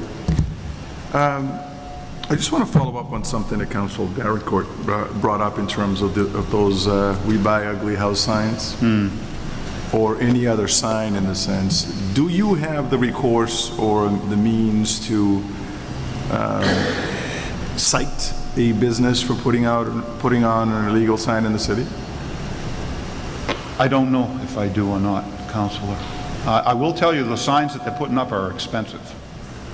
They're not paper. They're heavy-duty plastic corrugated signs, so I know that they're not cheap. So we keep knocking them down, and usually that's a deterrent. I think one of the things that we need to do is make an example out of somebody, because I am sure they're not doing this in Wesley, Brookline, in some of these other communities that have plenty of ugly houses. And I think they're taking advantage of the situation in Brockton because we are known as Brockton. And I think we need to make an example out of somebody so that this basically stops from happening. I will talk with legal counsel and think about what our ordinances say, and maybe there are fines available that we could impose. I'll check that out. Mr. Chairman, if you don't mind, the solicitor is here. Can I just ask him that real quick? Mr. Solicitor, just a quick question. I don't think he'll know that off the top of his head. Oh, he might know. Never know. He's a smart guy. Yeah, he's a smart guy. I didn't hear the question. Are there any recourses in our laws, ordinances, to deal with these illegal signs throughout the city? The signs I put all over the telephone poles and stuff. Can we fine them for that? Well, I think it would start off with code enforcement, citing them, then we would go follow it in from there, if they're in violation of an ordinance. Yeah, I know I'm we've saying, had situations where you have the temporary flags and paper signs on buildings. You give them a certain period of time for a new business, but after that, then it becomes a violation of a particular code. It's really within the code enforcement arena for them to take action, then we would follow after that. I'm not even saying something in a private property somewhere. I'm talking about on a telephone pole or... Go ahead, Councilor. Poles are not owned by the municipality, they're owned by the utility companies. Here in the city of Brockton, the only thing that we own is the Cobra Light, under the light purchase. The poles are still owned by the utility companies. However, I think the attorney's correct. We, meaning the city of Brockton, would have the ability to contact National Grid or Eversource, whatever, inform them that there's a violation. But quite honestly, we, the city of Brockton, don't have the ability to go after We Buy Ugly Houses because that's not an asset we own. Correct. Correct. I thought you were referring to signs on... I'm talking about those the A-frame signs, the ugly house signs, whatever signs that you find all over the city in the sense whether or not we, if somebody puts a sign on the sidewalk, that sidewalk belongs to the city of Brockton. So they shouldn't have a sign on the sidewalk. I mean, you see signs chained to, lights, or I'm talking about traffic lights that actually belong to the city. Right. Do we not go after some of these people and say, you know what, if you're going to do that, you do this once, we're going to fine you No, depending on $1,000 the property it's on, the location, I agree with you. It causes a blight, and I would encourage the building department will go after it, the code enforcement will go after it. Okay. Just depending on where it's located. It's something you can follow up with council if it needs to go an ordinance or do something like that. That's what I would think you need to do. And we'll do that. Yeah. I have one more quick question for you, sir. Go ahead, Councilor. And I think I asked you this before, and I don't quite remember what answer you gave me. In terms of the orgogram of your department, when you're on vacation, who is in charge of public properties? Me. No. Let's say you're in Aruba somewhere. I get called in Aruba, I answer the phone, But what because are there's you no one else that can do to answer the question. But don't you have somebody within your staff that you basically point the finger to and say, answer some of the basic questions while I'm not here, or take care of the office when I'm not here? Who does that? Well, my office manager answers all of the questions that come in that she's able to answer. Office manager? My office manager. April. Well, I know, I've known April for quite some time because we worked at City Hall together, and she's more than capable of doing a variety of things, including some of the jobs up there. But why is she still just a head clerk? That would have to be negotiated. It's not up to me. I'm not able to just rename her job title. That would something that would have to be negotiated with the union. With the union? Okay. I would say it's contractual, so it would be with the union, yeah. Yeah. Because in terms of having an appointed person, I mean, everybody has a deputy somewhere, has an assistant somewhere, an official person in some sort of an official capacity that once the head person goes on vacation, somebody takes over some of the responsibilities. I'm not saying sign off on permits and some of these other things, but as far as to assume the responsibility of the office, saying, you know, versus just I'm the clerk answering the phone, that the big guy is out of town. Counselor, I had an injury a couple of years ago, and I had a concussion and a broken nose, and my work was being sent home to me because no one else could do it. No one else could sign it. But is there something such as payrolls and things like that? But is there something that can be done? Because that's not an appropriate way to conduct business in a department as large as yours. I mean, especially when you're going through a list of the things that you're saying, shouldn't there be somebody that actually assumes that responsibility while you're not there? It would be nice not to have to answer the phone when I'm on vacation. That's how I would answer that. Okay. I do. I did for you one time. You called me. I was in Florida. I don't know if you recall. Yeah, I remember. I was at the Red Sox game, spring training. Yeah, I answered remember. the call. Yeah. All right. Well, thank you. Yeah, you're welcome. Thank you, Mr. Chair. Second. Councilor Sullivan, did you still have a question? I had you down. I did. First of all, I want to thank the superintendent and his staff. I mean, they should have a lot more people. When you compare the city of Brockton to other cities and municipalities in the Commonwealth, we're way behind. So thank you, Jim, for what you do. The only recommendation or request respectfully that I would ask is on the list of the renovations and rehabs, I'd like to, and thank you for doing all that, I'd like to add the city council room, because if we're not going to be there until, say, January, that room hasn't changed in God knows how long. I mean, it hasn't been spruced up at all, and maybe we could coordinate with the city clerk or whatever, but I think that we're not being there now. When we come back, Mr. President, that should at least have a fresh coat of paint and be spruced up, because it does not look good. I agree with you, because I think there's an area in there where the ceiling tile's been out for 2 or 3 years, so, Yeah. and, you know, despite the fact we won't be back to December, I'm going to stay as holdover president for 6 months anyways, because I haven't been at my podium for a long time, so anyhow, can we do something? Take a look at it? Yeah, that's a tough ceiling, but yeah. Yeah. I mean, But it needs to- the whole room would have to be staged. The whole room needs to be cleaned up. The It's been a- Sistine Chapel in there. Can you paint a picture of the area on the roof? Thank you. Thank you, Councilor. Councilor Fowle? Just to my colleagues, the position of building superintendent, along with DPW commissioner,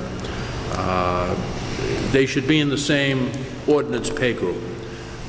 The position, not Mr. Caseri, the position is 24/7, 365 days a year. Car into a building, you've got to go out and find out what went on should the building be condemned. If you have a fire, you've got to go out. Mr. Rowley is out 24/7, 365 days because of DPW issues. And it's not in this budget, but I honestly think it's something that we as a council need to look at, because everything in life now is fairness. And you really do have to treat people positions fairly. So I don't expect a comment from Mr. Caseri. Could I? But I just wanted you to know my thinking about these different positions. And I might add, he has to be certified by the state, the Board of Building Regulations and Standards. And he has to take that, because I was at DPS, I know how difficult that exam is. That's not a show up and just 100 multiple choice questions. So something to think about, councilors. May I comment on that? You may. In 90% of the municipalities in the state, my job is two jobs, two separate people. The facilities manager is not the building commissioner in Bridgewater. The building commissioner does permitting and zoning. Then they have a facilities manager. So the facilities manager that works for the school system makes more than I do. And I do both jobs. I have to do facilities maintenance, and I have to do zoning and code enforcement and permitting. It's two separate functions in almost every municipality in the state. My final comment would be, thankfully, you're you, but you could have the wrong person in your position, and we might be looking at some litigation. And that's not fair, and that's not good for the city. So, thank you, Mr. Chairman. Thank you. Is there anyone else that hasn't been heard? Councilor Azak? No, you have been heard, though. You have been heard. yes. Anyone else that hasn't been heard? Councilor Nicastro, for a Thank return to you. somebody. Good evening, Mr. Kassari. Hello, Councilor. I know that among all the things that you do, and there are many things, you always take my call, and I'm grateful for that, with all these various code enforcement issues that I'm having in Ward 4. But I wanted you to speak for a minute about, weren't you keeping a list of all the vacant buildings? We have a vacant properties registry, yes. Because I know in past years, when I would walk on Copeland Street in the morning, I would see you driving along, checking houses. How many houses are buildings are currently on that list? Have you an idea? It's been, we just billed recently, I think we sent out 400 bills. Now, that doesn't mean every one of those is vacant, because a lot of those may come back and we'll find out that they've since been reoccupied. That's how we'll find it out. But it's in the hundreds of them. Well, over 300 for sure. And they're commercial as well as residential? Yeah, mostly residential, but a lot of commercial too. Yeah. Thank you. You're welcome. Thank you, Councilor. Okay, so now I'll return to Councilor Davenport. Thank you, Mr. Chairman. Do you have any power to promote anybody at your department? Do I what? I'm sorry. Do you have any power to promote anybody at your department? Promotions only happen when excuse me, a position becomes vacant and a person of a lesser job title could apply for that. But we don't create positions that people would aspire to in general. I see that your head administrative clerk has been there for 34 years. It seems like she's been there probably like the longest employee over there. And based on that number of years and according to the amount of money she's making, do you happen to have any issue with that, or who has the power to make that decision? Again, those are contractual things with the union. If I could give her a raise, I mean, all the department heads, if they were in control of being able to give raises out, I'm sure many of them would. But that's all stuff that has to be negotiated with the unions. Yeah, because like as I'm looking at this and I'm like, this person has been there for 34 years, and looking at the amount of money that she's making, Council Rodriguez just talked about it, April, yeah, it's a little bit tough. And you said that the only way she can actually go about that, it has to be with the union. Correct. That's how it is. And by the way, when I showed up here as the building commissioner, there was no roadmap on how to do the job, so without April, it would have been extremely difficult, if not impossible. So according to you, she's an important tool to your, She's to your important to everyone in this room, from what I've seen. And I mean, I don't know if any of you guys have any issue with this, but I think, looking at that number of years, Mr. Chairman, Well, it's contractual. I mean, the only thing that he can do, and I know that he does, as well as other department heads do as well, is when the time comes around when their contract, I believe, is up, he probably does put in a recommendation or some type of a letter to hopefully see that maybe she can be, promoted. But again, it's contractual. It's just what the union's looking to do. That's the whole thrust of how it works, Councilor. Well, I would encourage you, if there's any way in which we can actually sort of like, I don't know, put some, send a letter in terms of like the importance of that person, giving the number of years she's been serving in this department. I think I'd greatly appreciate it, given the fact that Councilor Sullivan. I think we're all in agreement with this specific employee, how wonderful she is, but we can't, in a budget hearing, talk about personnel matters. This is Right. collective bargaining. It's really not right to discuss for the person and other people. That's not what the budget hearing's for, with all due respect. Exactly, you're correct. Myra, too, Councilor. Thank you, Mr. Yep. Chairman. Done. Appreciate it. Thank you. Councilor Azak. Chairman, Superintendent, I definitely don't want to add anything to your list of things, but there is something that was brought to my attention by a constituent, and it was at City Hall, and it's the art in the Grand Hall. There's pieces that are damaged. I'm not sure if that's something that your department would take care of, or if we need to maybe get the Historical Society involved, but I'd hate to see anything more happen to the art there, because it is our pride and joy, and I hate to, like, once again, I don't want to put it on you, but we need to take the lead and get it fixed. It would require an art restoration, a professional lead, you know. Point of information, we do have that insured, all that artwork at City Hall is insured. Put a claim on the insurance company.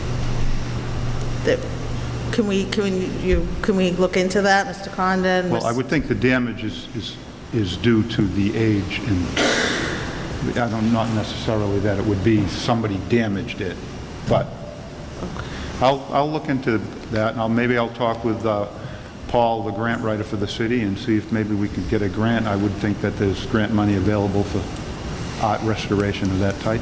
That would be great, and if you, maybe one day when I'm at City Hall, there's one piece in particular that's right next to the elevator that... Right, I know the piece. Yeah. Okay. Thank you. You're welcome. Anything else, councilors, in regards to where we are here with the buildings? If not, we're moving ahead to the War Memorial Building. Madam Clerk? War Memorial, James Gutierrez, Superintendent.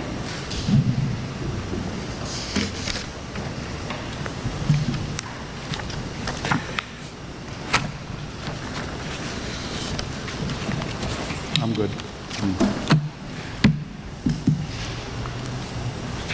I'll take any questions.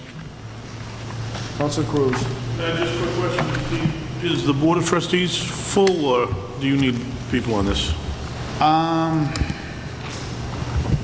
not sure, Counselor. I think it is. Pretty sure it is. I can check into that myself, it just came to mind. Yeah. Thank you. You're welcome. Do I see someone else's hand up? Councilor Sullivan, did you? No? Councilor Lally? Hi again. I was taking a look, around the building, and I realized I didn't see much of anything for veterans after Vietnam, in any conflict we were in after Vietnam. So I was wondering if there's any plan to add anything, or what's going on with that. Well, my function really wouldn't be that. That would be the veterans, the trustees. And Dave Farrell. Has he already been here, Dave? Yes. He is, yeah. But you could contact Dave about that. He'd be the guy to talk to. All right, thank you. Yeah, mine's more the maintenance and upkeep. It's on that end. Thank you. Councilor Azak? Chairman, Superintendent, another question for you. For this building, it has been rented out for events. Is that something that goes through your office, or who takes care of that? The trustees. The trustees do? Yeah. Very good. So you wouldn't have any idea of how much money's come in from renting it out, or? I really don't. That's the trustees, in conjunction with the mayor's office, I believe. They take care of the events. I supply the custodial staff, and depending upon how many people are going to be here, or whether there's going to be alcohol, it will require a police detail, or it will require a temporary license, and those types of things. I don't really get involved with that too much, just the upkeep of the building. Yeah. Okay, thank you very much. You're welcome. Councilor Delacourt. Mr. Chairman, to go back to what Councilor Isaac just mentioned, I myself came to a few events in this building, and I think sometimes it looks amazing, and people come from all over the city, joining what's going on in this building. Given the fact that we have a lack of hall in the city, we got the Shaw Center and a couple other places. I personally believe that we can actually use this place to actually make some money out of it. I don't really know how we're gonna do this. Do you see this as a possibility of making some money to kind of help this place a little bit, or do you think it's not like it's not that important to actually open this place to business. I don't really know whether or not you can do that, but I'm just asking you. I think that it could be somewhat profitable. I mean, you have a small theater here. I think the capacity in this room is 300, so, I mean, who are you going to, if you wanted to have an entertainer come here and sell tickets, you'd sell 300 tickets. How much money would that be for you have to pay the entertainer, and it's a tough one to make money on because of the size of the room. However, I do encourage its use for functions. Yeah, but I don't know if it's a profit maker, just because of the size. Because one of my observation, I mean, I see that around graduation times, people do go outside of the town because obviously it's kind of like very expensive at the Shaw Center. So let's say that they have like 150, 200 people. I mean, I don't really know how much you would charge them, but I see it as an asset to all of us, given the fact that we don't really have that many places in the city. So if you believe it's not that important to actually open the place, I would accept it. But I think we can actually make some money out of it. Like you said, maybe they would have to get a alcohol license and a detail and stuff like that, so the process can be somewhat complex.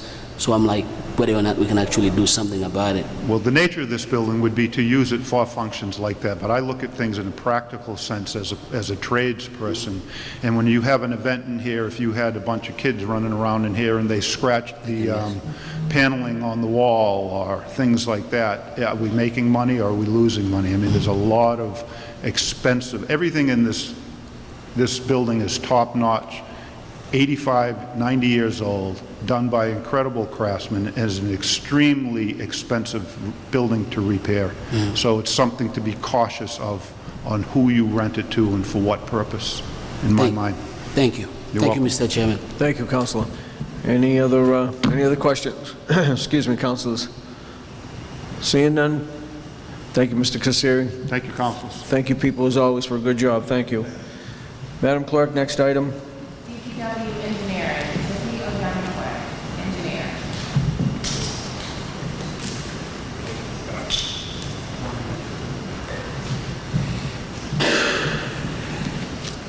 Good evening, Mr. Chairman. Good evening, sir. How are you? Councilors. Anything you wish to say, or? I don't think I have anything to say because the division have been level funded for the last 3 years. So there is actually... Hasn't changed. Question, yeah. Councilor Fowler. I may have to ask Commissioner Rowley this question. I was looking at the mission statement for Department of Public Works Engineering. And what caught my eye is halfway down the second page, understands and applies the zoning ordinances of the City of Brockton and of the Subdivision Control Law, the Rivers Act, the Wetlands Protection Act, and the Clean Water Act. And I've always wondered why conservation is under the Planning Department.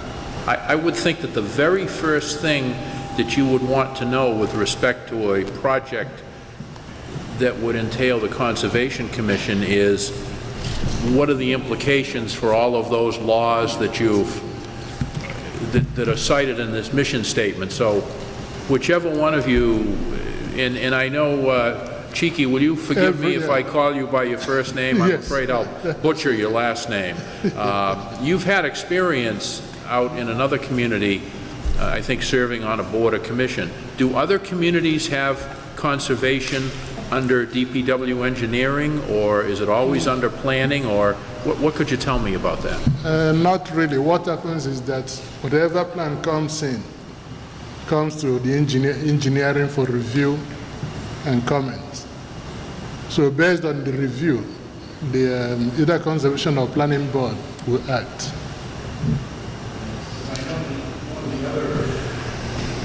One of the other issues in here is provide and evaluate development plans, building permits, technical data, assist the general public. Look, it's not a budget issue, and I'll let it go, councilors, but it just intrigues me a little bit that you would think DPW engineering would be the first stop for a Conservation Commission application, because if DPW engineering were to rule that this completely violates the Wetlands Protection Act or the Safe Drinking Water Act, it would end right there. So Anyway, just something to think about, and That thank is you. exactly what happens. Even though they have a consultant, they still send the drawings to me for review. And based on my review comments, they will take that into consideration when they act. Okay, thank you very much. Thank you, Mr. Chairman. Thank you, Council. Council Cruz. Quick question, this might be for Larry also. It's been 12 years, where's Howard? 59 years, where is he? Yeah, he wanted me to say hello to everybody. He's still here, but No during separation costs, is negotiations- During negotiations, we have the city engineer runs the engineers department. So No, it's his budget. I didn't see separation costs, so I was just asking. No, he's still Well, here. there is separation costs, but not him. No, not yet. 59 years. Yeah? Yeah. Thank you. Any Thank other- you, that's all. Any other questions? I guess we're all set. Thank you. Thank you very much.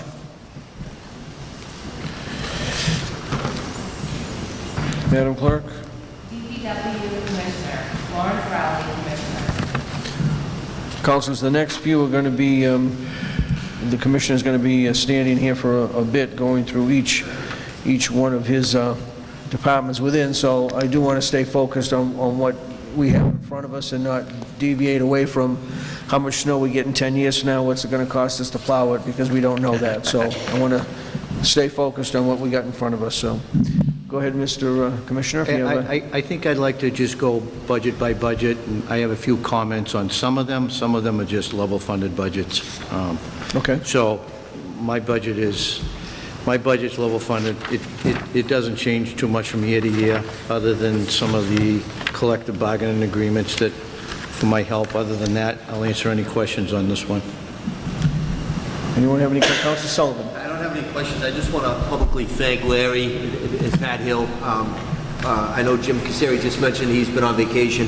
I've bothered poor Larry, who has been in Florida many times, not knowing he was down there. I mean, he answers his call, he answers my text. I think Wynn hit it on the head. It's 24/7. And during the snow, I mean, I was out shoveling, and I said this story before, 3 in the morning, and a SUV drove by, and it was Larry Rowley at 3 in the morning. I mean, that's what public service is about. So I want to thank you and your staff, and I wish we could give you a lot more money, because I have compared City of Brockton, DPW, with other municipalities, and we're way below where we should be. So, again, thank you for what you do, Larry, and pass that on to the men and women. Yes, thank you. Thank you, Councilor. And I couldn't do it without my staff. I have a great staff. I have a great backup in Mr. Hill. I will say at 3 in the morning, though, that SUV came awful close to me. I don't know. I was going to say it was slippery. It must have been slippery that night. The eyes were kind of closing a little bit, but...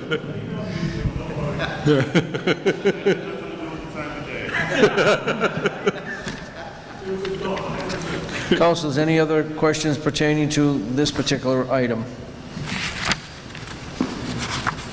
Seeing none, we'll move on to the next one. Madam Clerk? DPW Director, Lawrence Rowley, Commissioner. So, councilors, the comment on this budget is we did fund the summer program for all the kids that we do every year, so I wish all of you can get that word out. It's online now, so tell them apply at personnel. The more we get, the better off we are. We'll clean up these streets. And just to touch base a little, Councilor Azak, that I got some figures today that trash tonnage is gone down 21%, but our recycle has come up. So I think our new program is working, and I like the way you go down the street and you see all the barrels lined up. We still have some abusers, but we're addressing that. But I believe this new program is working out well for Brockton. Councilor Cruz. Thank you. Just quick questions about that recycling, and this is global, not here.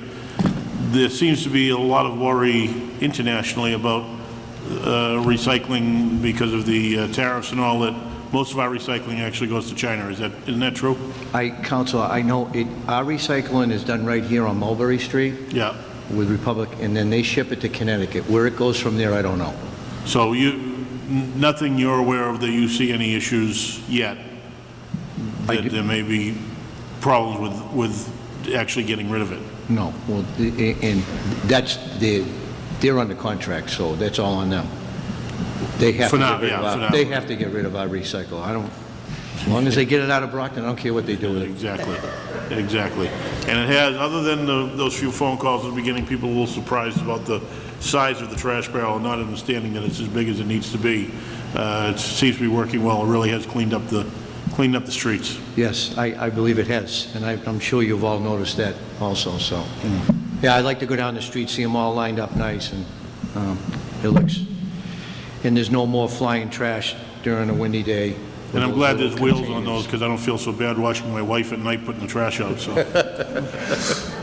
It is easier to do. Thank you, Mr. Chairman. Thank you. Councilor Azak? Thank you, Mr. Chairman. Good evening, Commissioner. Good evening. Since you brought up the trash and recycling, yes, I think people are getting used to it. It's going a lot smoother than it did in the beginning, and I know that we did the best we could to get all the information out there, even to the point where your staff tied the little bags that were to explain everything on the barrels, but I think we need to just continue the education. There are people that are still kind of catching on. It does look a lot better, which I think is great.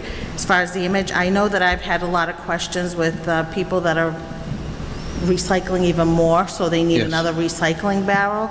And so I know that that's a big question that's come up, if they could get another recycling barrel. Yes, we have a surplus of those, and what they'll have to do is, because we supplied the first one, they can go down to the recycle center and purchase one for $55. Okay. And then they can put out they can get 2 or 3 of them. And that's a one-time fee. That's a one-time fee, yes. So, and I think that's what a lot of residents didn't realize, is that we were paying so much to get rid of the amount of trash, that now, in order to keep the same cost, which we didn't go up at all, not a penny more on trash cost. And that's what people don't realize, is that was the most important thing to yourself and the mayor, that you didn't want to raise fees, and that's why the barrel stayed the same as what is required by ordinance, or I think it's a little bit bigger, and then the single stream recycling, so every other week. So people just needed to realize that we really kept it very cost-effective for them. Yeah, and the single stream's a lot easier, It because you is. just can throw cardboard and all your plastic bottles, whatever, right in one barrel now. You don't have to separate them, so. No, I agree, I'm all I think totally we made for it it. easy, and you're right. April was a tough month. That was a transition month. Month of May, we're getting very few calls now, which is good. I think the people got it. So, For the barrel. All set, Yes. Councilor? Thank you, thank you, Commissioner. Yes, welcome. thank you, Mr. Chairman. Any other councilors on this one? Councilor Nacastro? Thank you. Good evening, Commissioner. I'm just trying to figure out what several entries are on here. Under Refuse Enterprise Service, there's a listing for trash services. This year's number is $282,625. Can you just tell me what that's for? where are you, Council? I'm down at the bottom of the page. It says Refuse Enterprise Services, and it's like 5 from the bottom. Trash services. It's under a service? Yeah, Refuse Enterprise Service.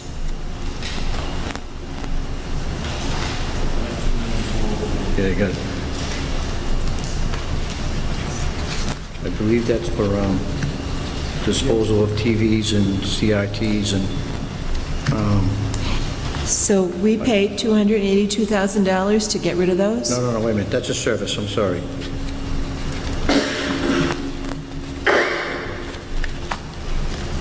I'll have to, just bear with me, I have a lot of these here. I know, take your time.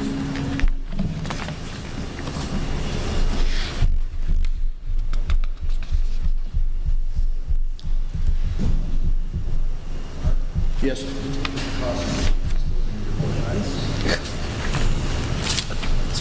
Yeah, no, I saw that. I was just trying to get a, is that what it is, Dave, for my bulk items? That's in order to get rid of my bulk items. I'm sorry? That service it provides for me to get rid of my bulk items. Bulk Mattresses, everything that's bulk item. So we paid $282,000 to get rid of bulk items? Yes. Wow, no wonder you're trying to pass on some of that cost to people? Yes. Okay. And then on the next page, under refuse, enterprise waste removal, we have a $5,000 figure, almost $5.1 million, I'm sorry, $5.1 million, sorry about that. And is that... That's the contract with That's the Republic. contract? Yes. Okay. to Yes, get rid of the that's garbage. one of them. It's in two places, Counselor. Down below as well, You have $1.4 million. waste removal, and then you have waste removal contract from retained earnings. There's Okay. another 1.4. Why is it in two places? That's just the way it's, actually, Jay can maybe answer that. The first item is paid for out of the enterprise fees. Yes. And the second item is paid for out of the retained earnings from the prior year of the surplus in that account. It's used the following year to pay for the trash contract. Okay, thank you. There's an entry, I have one other thing. There's an entry in between those two, expense reimbursement, I don't know what it is, Expreme GF, $682,000. Each of these enterprise funds has costs that are paid by the general fund. Yes. And then the following year, we calculate what those costs were, such as for health insurance for employees, their pension cost, dental cost. In some of the enterprise funds, there's insurance costs for their property. And also there's an administrative fee that's billed back for Larry's staff time, my staff time, the mayor's staff time, and we capture it in that. It's in each of the enterprise funds, and expense reimbursement to the general fund. Okay, thank you very much. Thank you, Commissioner, that's all I have. All set, Counselor? Thank you. Anyone else, any councilors on that particular item? Seeing none, we'll move on to the next one. DPW Highway, Lawrence Rowley, Commissioner. Well, as we all know, we had a rough winter this year, so we did well with staying within the money that was allowed for snow removal. So I was happy about that. Actually, we had, I think it was the town of New Bedford, or city of New Bedford, was reaching out to us to see how we did and how we stayed within our monies. And we did have 5 plowing operations and 12 salting operations this year. And we all know what would happen in January, and we all know what happened in March. So, any questions on this? Any questions, councilors? Councilor Isaac? Thank you. The question I have actually came up from Councilor Cruz, and I believe it falls under Highway. With the Traffic Commission, do we have a designated person that goes and puts out the signs that are from the Highway Department? We do. He's what's his title, Pat? Maintenance man now, or special heavy? He's a heavy motor equipment operator. So when I don't need him in the Highway Department, that's when he does the signage. I did have to take him away a lot for the March storms in April and May, because we're still doing snowplow damage and everything. So no, I don't have a dedicated individual. He's like a part-time. Yes, no, I knew that. So, Yes. But do you think the job needs a full-time person to put up just the signs for the Traffic Commission? I believe you could. You do? The Traffic Commission could use a full-time, yes. Full-time person? Yes. Okay. Yes. Very good. Thank you. Thank you, Mr. Counselor. Chairman. Any other questions on this one? Seeing none, we'll move to the next one, Madam Clerk.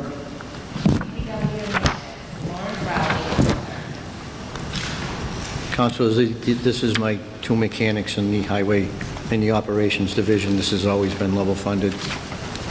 Any questions on this? No questions on this one? Move to the next one, Madam Clerk. This doesn't change from year to year either, councilors. This is the Grove Street solar field. Stays the same. Stays the same. Yeah. Since I've been here as well. Yep. Generates about the same monies every year, so. Councilor Fowle? Apologies, may I go back to DPW Highway just for a question for the Commissioner? Quick question, we'll let you go back. Quick question. At the very end of the section on DPW Highway, it appears as though there is a sheet listing quite a few employees who apparently are out on comp because it has date of injury. Some of them apparently have just recently gone out. Some go back to to 2014. I don't want to know all the details because that's private, but I assume that you work closely with the law department to push these to IMEs and hearings, and, you know, if they can't come back to work, they should be retired. I mean, that's a sizable number of people. Yes, and we do exactly that. Okay, thank you. We always ask, and, you know. I mean, I know things There's a fine happen. line there, Counselor. You can't, you know, push too much, but they do a good job. Yeah, I mean, I don't expect Our workers' comp agent in the law office. I don't expect everyone to be a Gronkowski, but when I see all of these names, it's a little troubling, so, thank you. You're welcome. Thank you, Counselor. I think we finished up with the renewal of energy. That was all set. No one had any questions there, so Madam Clerk, the next one. DPW sewer, Lawrence Rowley, Commissioner. I'll take any questions on this. Any questions pertaining to the DPW sewer? Councilor Fowle? Yes, I was quickly thumbing through this, Commissioner, and I couldn't find the amount that we're paying on an annual basis to transport sludge. Yeah, I have all that, Counselor. All right, well, without getting into the number, here's my issue. And I had requested some information, and it was provided by the procurement office, and I've talked with my colleague, Councilor DeCastro. From what I received, it appears as though we only had one respondent who was willing to take that sludge and they transport it to Connecticut, and that becomes an issue because I think we pay them on an hourly basis. Now, there have to be other wastewater treatment plants in Massachusetts run by municipalities or privately, and I just find it a little odd that the only vendor we could find, which puts us in a lack of competitive status for the amount that we pay, is the same vendor that runs the wastewater treatment plant. So you may not be able to answer this, and I'm not trying to put you on the spot.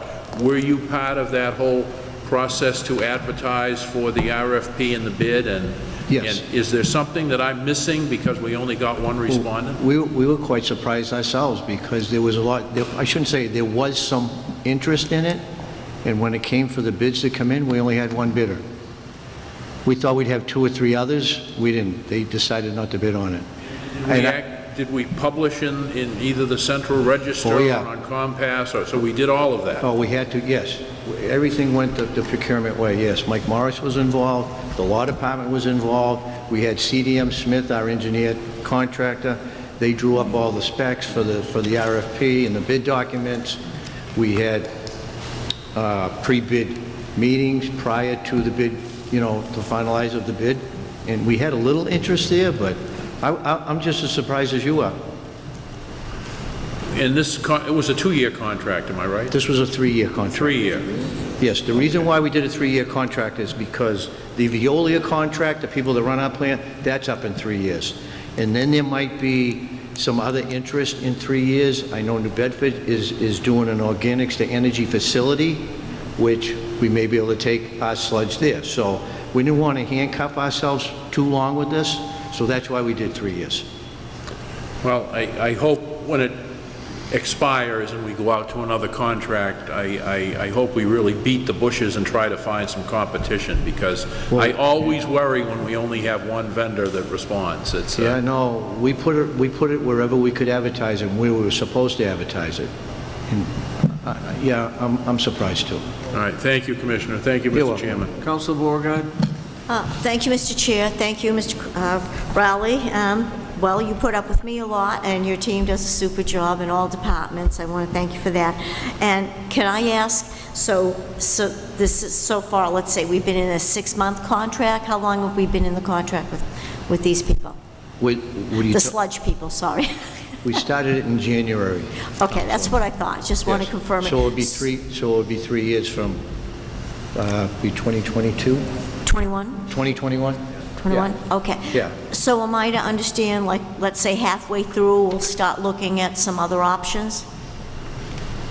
Halfway through the... Well, no, yeah, we this have to fulfill the 3-year contract, so yes. No, I understand we have to stay in the contract. Absolutely. We We'll will start looking like about a year and a half through. Okay. Yes, yes, we will. Absolutely. All right, thank you very much. Yeah, we're not just going to let this run out and not have anything. We will Oh, I was, yeah. We will be proactive in getting this wherever it's going to go. I won't be here in 3 years, so I can tell you that. Now. Thank you. All set, Counselor? Yes, thank you. Counselor Isaac? Mr. Chairman, Oh, man, like you. Commissioner, last year we had a few candidates that were very interested in hooking up to our sewer and possibly water from surrounding towns. Did any of those go through, or I know Avon was one of the, there was two developers from Avon that were interested. We've had a few inquiries. To be honest with you, we're meeting with Stoughton tomorrow, and then Mr. Lally's bringing in somebody from Abington.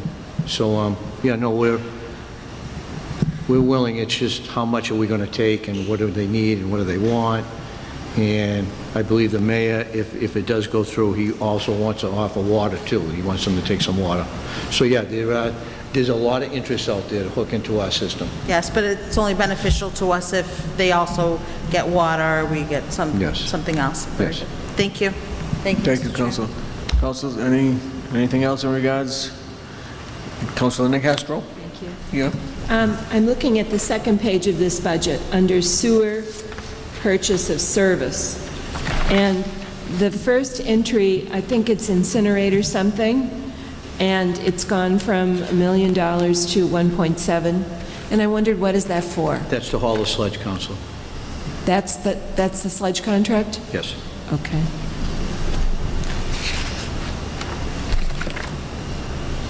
And then on the next page, in the middle of it, sewer expense reimbursement, $234,000. Is that the same thing that Mr. Condon just helped us understand? Yes, every enterprise count has to pay back the general fund. So that reimburses, it goes back into the general fund and we spend it in other ways? Correct. Okay. You want to help? Yeah. I was going to say, this is not the full amount. This is all this budget could afford. Is that me saying that right, Jay? Yes. That's a partial Yeah. reimbursement? It's a partial reimbursement, and you're going to find that on the water one, too, that... It's right there. It's the back of the budget. So it should be 1.3. 1.3 wasn't paid. Yeah, it should be 1.3. We'll only be able to pay that much back. Okay. Okay? Thank you. You're welcome. Anyone else? Counselor Fowle?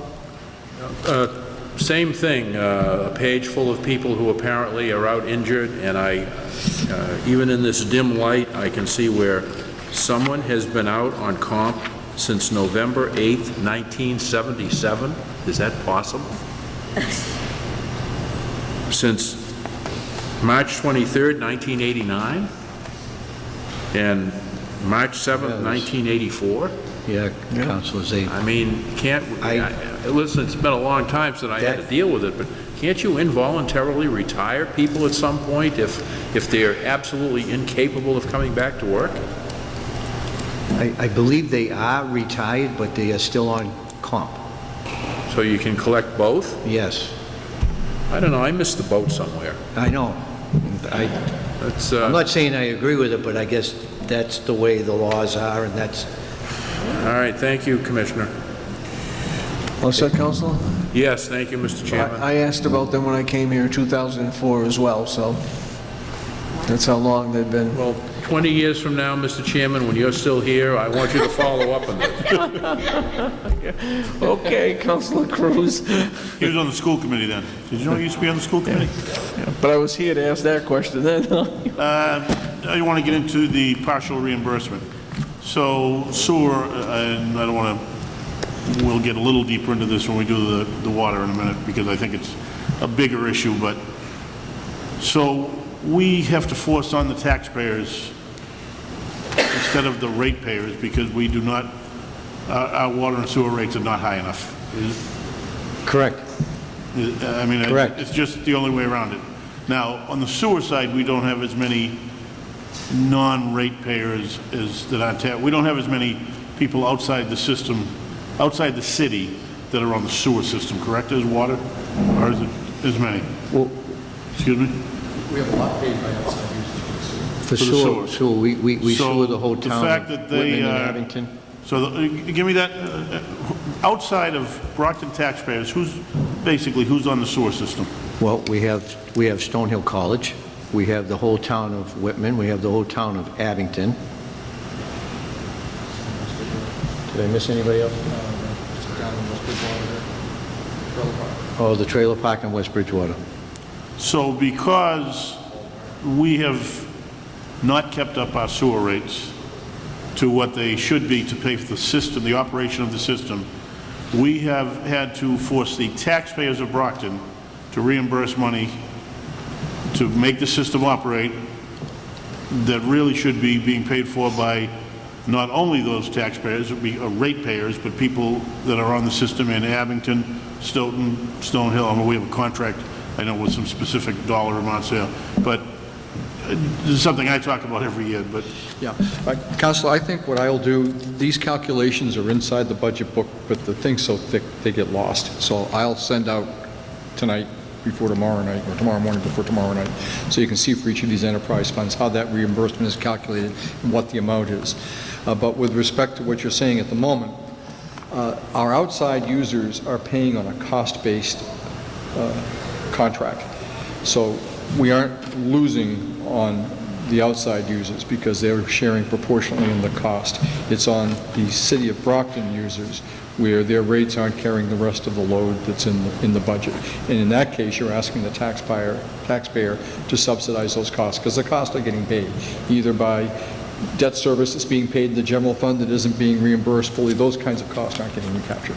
So if we were to make, and it might take a few steps to get there, if we were to make our sewer rates equal to what it costs to run the system, we then would have that money available in the general fund. That's correct. For the other things we need to do, schools, police, fire, whatever it might That's be. correct, because once it's in the general fund, it can be appropriated to any purpose. The cemetery to get their $75,000 Yes. backhoe. Yes. So those monies would be available. Yes. If we had the backbone to put sewer rates, and then again, we'll get to water rates. And that's next right. budget. And the question is, how do you structure those rates? As you know, the rate system itself is a little bit complicated, you know, and which blocks do you want to impose across the board, or do you want to reshuffle the way it's being paid? I think we ought to look at it, though, and as you know, I'd be happy to work with the council over the summer to try to figure that out, because it's not only depriving the general fund of revenues that it could use, but it's also, we just got our bond rating back today, and they maintained it. It's a AA- stable outlook.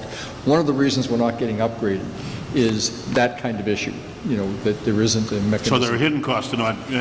Yes. We would have saved money if we had more accurate water and sewer rates. We would save money on things like the bond Well, rating. a little bit. There are other issues we need to deal with as well, and I'll send you guys the report, and you can see what it is. That there are longer-term structural issues. AA- for a city like Brockton is not bad. Not Stable bad. outlook is not bad.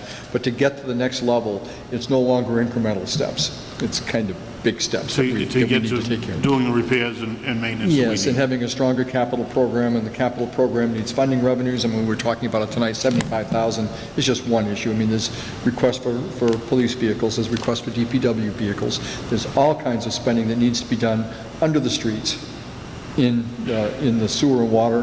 There's And we spending- could have, and we did actually, catastrophic needs Yes. in the water and sewer Yeah, system. we do in the water system. It's potentially a bad one if we don't take care of it, yes. Yeah.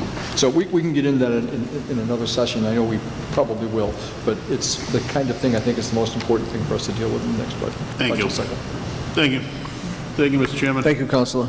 Any other questions for the Commissioner in regards to, where were we, still in sewer or water? Sewer. Sure. Seeing none, we'll move to the next one. DPW Water, Lawrence Rowley, Commissioner. Well, councilors, I Commissioner? just think Mr. Condon touched on sewer. The water is in worse shape. I mean, we can't even... I don't know what I'm going to do this winter. We're band-aiding Band-Aids. I think I've had a conversation with a few of you councilors. We did go out, get on the intended use plan for the SRF loan. We did get one. I have to do the clear well down at the water treatment plant. The clear well is where all our finished water goes, and then from there it goes into the system. It's falling apart. It's infrastructure. It's just like all the pipes. They're falling apart. So with that being said, we did receive it from the state, but I talked to Mr. Condon about it. There's not enough money in here to support to pay that back. It's a $4 million 4. Yeah, about a $4 million loan that we're going to have to take to repair this clear well. And it's a pretty extensive job to get it done. And DEP is going to force us to do it. So I think we're going to come back at a later date and talk about that. But just for your own thoughts, I mean, we have to come up with some sort of revenue to get this done, or we're going to be ordered by DEP to get it done. So with that, I'll take any questions on this budget. It's pretty well, I think it's underfunded, but I'll work with what I have to work with here, and we'll try to get through. I mean, this past winter was horrible as far as water breaks. I mean, for 2 or 3 months, we had over 180 water leaks. So it's just, we'll keep going back and back, and then we're always, you know, I'm getting a request to do streets. I can't do the streets. Council Beauregard, you got one of the worst ones. I feel bad. We can't do that street. We can't repave it. We can't reconstruct it because water, sewer, and drain have to be done. I mean, there's no sense of making the street look good, and then we're going to be in there the next day, and we're going to be ripping it up for some sort of leak.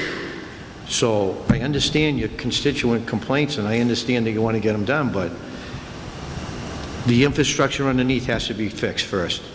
So with that, I'll take any questions. Councilor Cruz. So just addressing more of what I was talking about. Jay, maybe you can. So DPW, if DEP orders us to do that, $4 million, though, he says? Yes. So the ratepayers outside of Brockton, we'd be able to pass on by percentage? Yes. They would pay it no matter what? Yes. So let's say they're 15% of the system, they would have to pay 15% of that. Yeah, I think Whitman gets billed by the city for their use of, they get about 1 million gallons a day. Yeah. And is that based on cost or is it based on a rate, you know? The sewer is based on cost, but I think that Whitman is different. It's a wholesale rate. So Whitman gets paid on a wholesale rate. So if you raise the wholesale rate, they'll pay that, yes. So if we don't raise the wholesale rate, they're basically able to, in some, for lack of a better term, pass off Correct. to the taxpayers of Brockton, Yes. not the ratepayers, the taxpayers, the cost of that. So when we don't raise those water rates, we're actually hurting the taxpayers of Brockton. I think that's correct. Thank you. That's correct. Thank you. We will be coming on that clear well. There's no way to avoid it. One of the problems that Larry was talking about was timing. We ended up on the DEP intended use plan, but we needed to have a budget borrowing authorization accomplished by the end of June. We can't do that with a requirement for three readings by the time we found out about it. So we'll have to go on to the next cycle, but we'll be coming back on that. Thank you. But my point is that we continually refuse to raise those water rates, and what we are doing is hurting the very people that we purport to be helping. In my opinion, that's correct. Thank you. Thank you, Mr. Chairman. Thank you, Councilor Rodriguez. Thank you, Mr. Chairman. Actually, I just have a question going back to Mr. Condon, because he talked about this rate that the town of Whitman, for instance, pays for sewer in cost versus the rates that we pay here in the city. Can you give us an example in numbers, for instance, what does a single home, for instance, in Whitman pays for sewer versus the same usage of sewer in Brockton? What does that translate into dollars and cents? I can't off the top of my head. I know that the sewer users in Whitman and in Abington probably pay more than the Brockton users, because not only does Whitman have to pay and Abington have to pay for the Brockton charge, and we treat Abington, for example, we just renewed their contract, renegotiated. It was a pretty tough negotiation, but we got it done.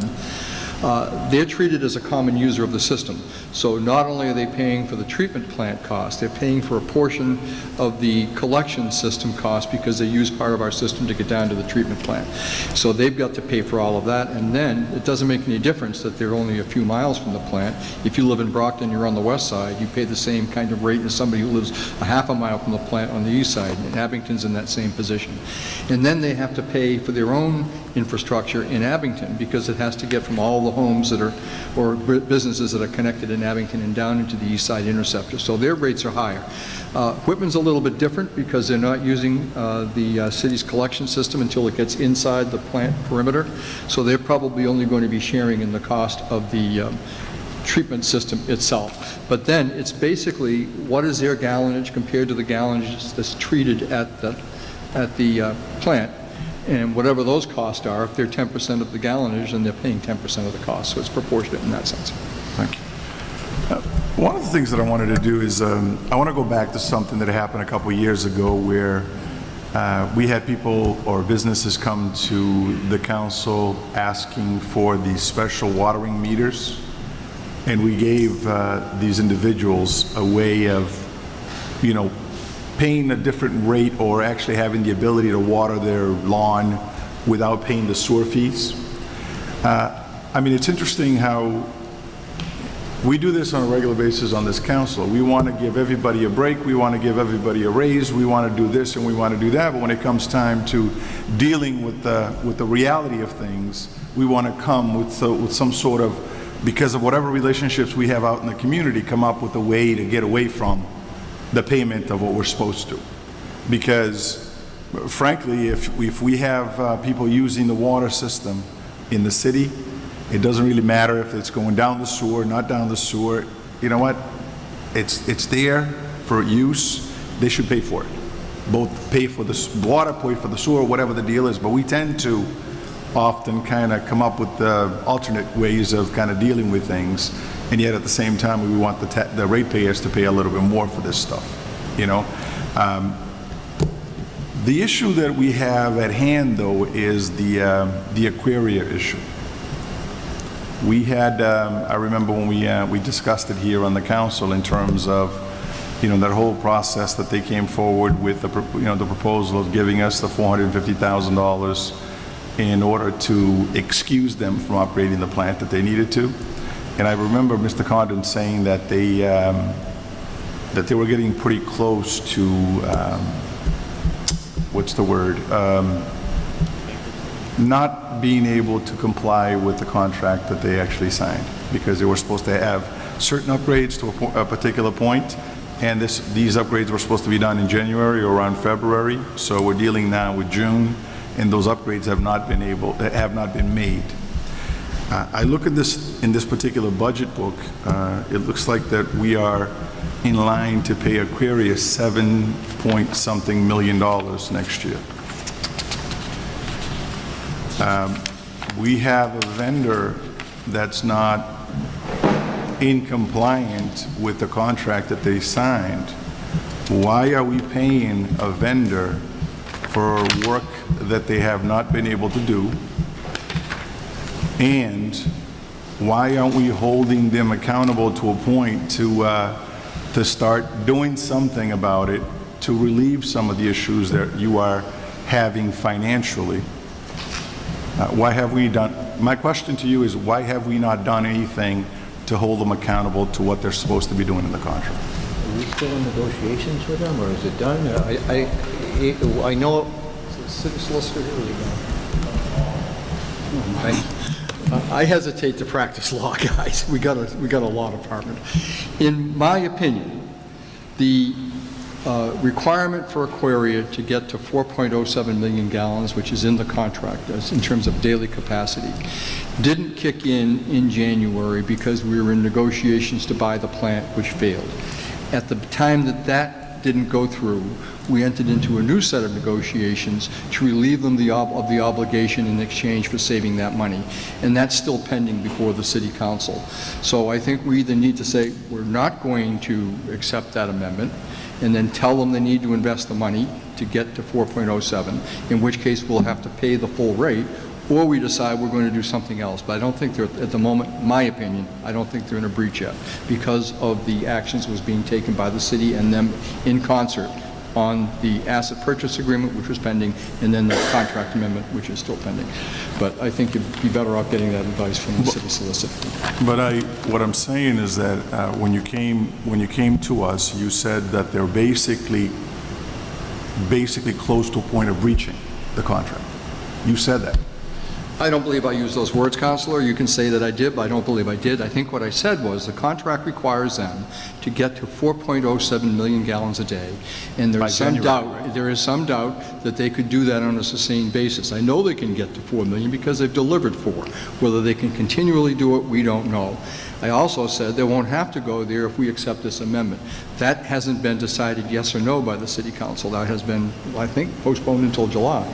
And I think in the time that that postponement's in effect, I think it's hard for us to say to them, since we agreed to stay that contract while those negotiations took place, to say that they're in breach. That's what I think. If we decide that we want to force them to get the capacity, which I don't think we need, and if we do ultimately need it, that amendment gives us the ability to get to that as well and makes them make the investment. If we decide that we want to force them to do it, then we'll have to pay the $455,000 during a period of time. I don't think we need that much water. That's my view on it. But I didn't really come, because this is postponed. Exactly. So, I mean, it's not an item to really be discussed. It's tabled, to be truthful with you, so it shouldn't be discussed. It was tabled. To our either legal counsel or to the city solicitor, I don't think we stayed anything. No. I don't think we stayed that contract. I think we took under advisement and postponed a decision based on an order that was put before us. I believe I have it at home. I believe it. I have what we do, what we leave in finance, and I believe it says tabled. We tabled it, but exactly. we did not take legal action on a binding contract between Aquaria and the city of Brockton to stay anything. No, we just said tabled because nobody wanted to say anything that night. So we're going to do it right now. Tabled. Stop it.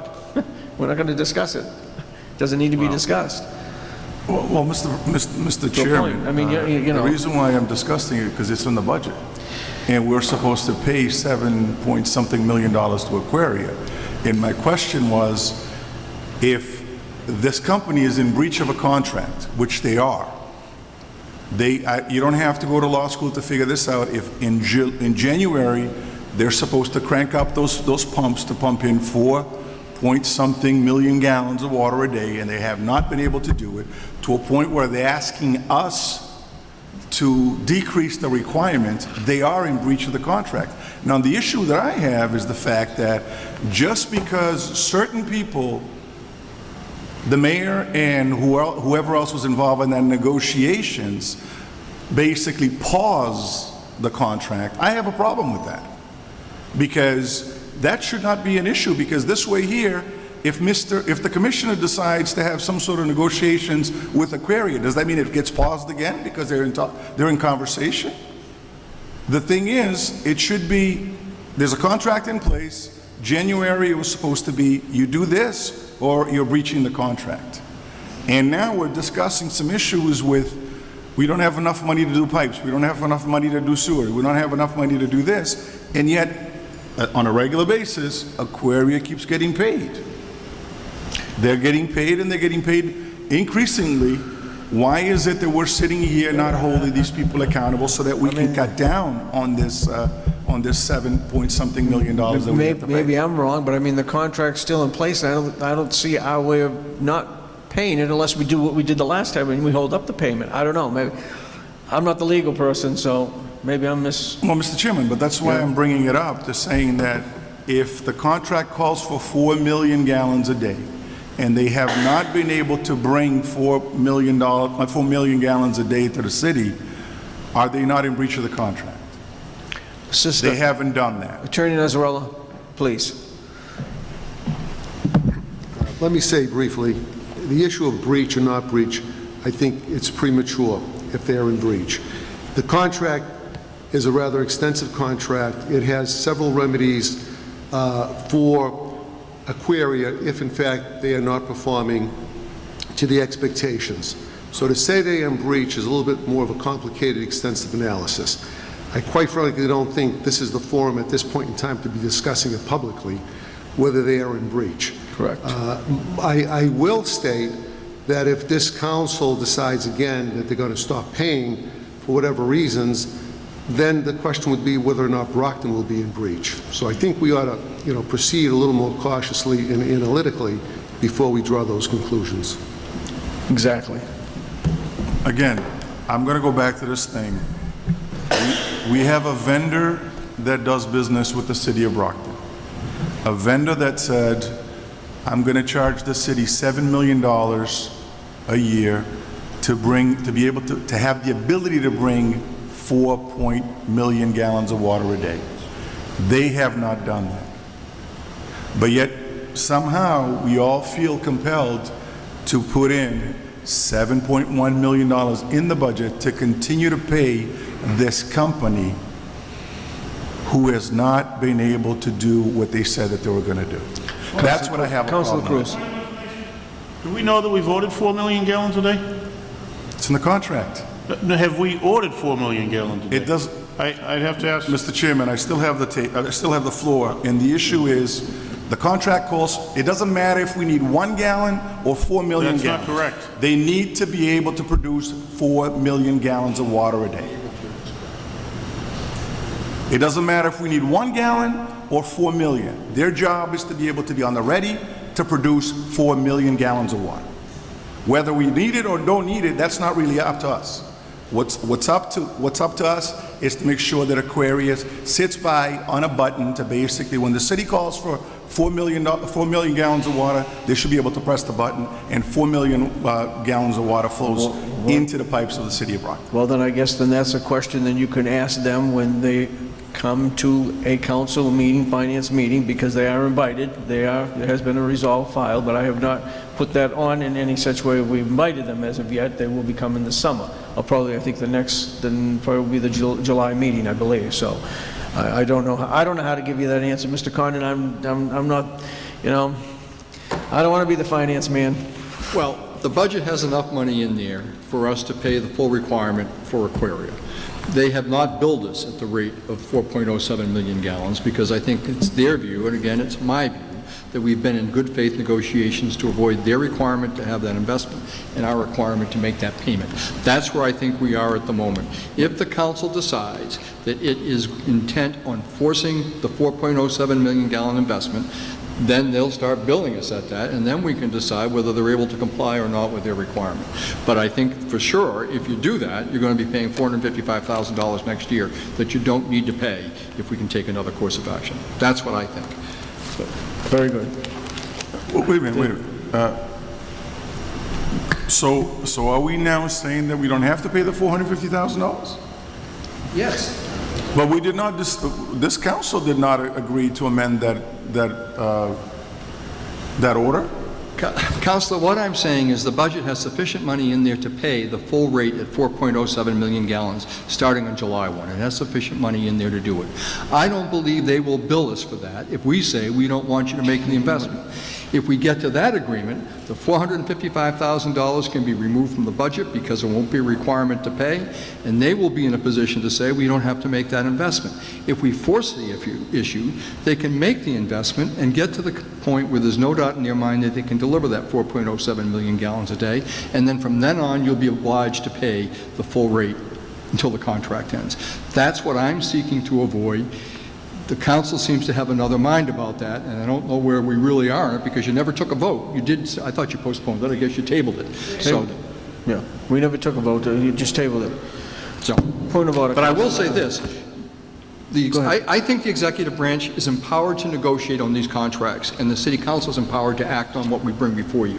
So I think good faith negotiations have taken place over a couple of years at this point. First for the asset purchase, under which we would not have required them to go to the 4.07. They were going to do other things instead. Then, in January, over this contract amendment, so they wouldn't have to make the investment, knowing that we didn't need that amount of water, we would take the contract price reduction. That's the deal that's on the table at the moment. Right. And it's in your hands whether we do nothing, in which case I think they'll have to act to protect their position and make the investment, and then we'll have no choice. You'll be stuck at the $455,000, escalating with inflation over the rest of the contract. That's where I think we are. But clear in my mind, Mr. Condon, we still have a contract, right? The contract's never going away. Correct? Okay. Ends my thought. Councilor Sullivan. Yeah, I mean... Okay, how you play with it, you still got a contract. Yeah, I mean, I think there's a bunch of different variables that we could talk about, but the budget is what the budget is, and it's presented to us by the mayor. But the matter about an amendment was tabled. We're not going to talk about it. It was seconded under Robert's rules. It is what it is. I do know that night I had asked Mr. Condon to go back to the Aquaria folks to see if they would shave off term years. At the end of the day, folks, we cut money last time to get the people here, right? Timing-wise, we're not going to be able to do that, in my humble opinion. The only thing that we're going to have the ability to hook them that come before us is to not take it off the table, right? I mean, we need to have them come before us before we can have further discussions. Right. But tonight, we're talking about the budget. And what Mr. Condon is saying and what Mr. Rowley is saying is the budget represents all obligations under the current contract. The mayor, and Mr. Condon's correct, the mayor as CEO has the ability to negotiate. So I guess, and Moses, I hate Aquaria more than anybody here because they're, whatever. But I think the only way that we as the legislative body can move forward is it's an agreement that's in place. Maybe we get to a chance or an ability to go after them on a potential breach. But we can only do that by guaranteeing that the city is protected by having the funds in place to honor the obligations under the contract. That's it. Thank you. Exactly. Thank you. Any other questions and concerns in regards to water? Yeah, Council Fountain. I'm sorry, Council Monahan. Well, you know... You know how it is. I got you. Go right ahead. I'm just teasing you. It gets crazy a little bit. Sometimes I wonder, you know, the mindset in here, but that's my opinion. Oh, yeah, Go right get it ahead. off. But I mean, if as a council, I mean, if we want to go back to the Aquaria, they can fix, if they're in breach, they have the opportunity to take care of that breach. So we're not going to get anything out of them. I think we ought to, just I was going to go back to the capital, that we need to do improvements in the city with the water. As working at the gas company, I worked all winter. The deep frost, the cracked mains that the water department had, we had our own. I was out there with Larry and his crews. Those water pipes that burst were hundreds over, what, a month and a half. We were working round the clock. The infrastructure underground with the water is brutal. We have to fix it. If we can get $450,000 a year out of the Aquaria contract by not taking money, taking water, we don't need that water. We don't need 4 million gallons a day. If we can get that money and put it towards the capital improvements, we're going to be a hell of a lot better off. I don't know where we're going with this contract. Why do we want to pay $7 million when we don't have to pay that $7 million? Why don't we want to accept that $450,000 we can for the next 7 years that can go to capital improvement?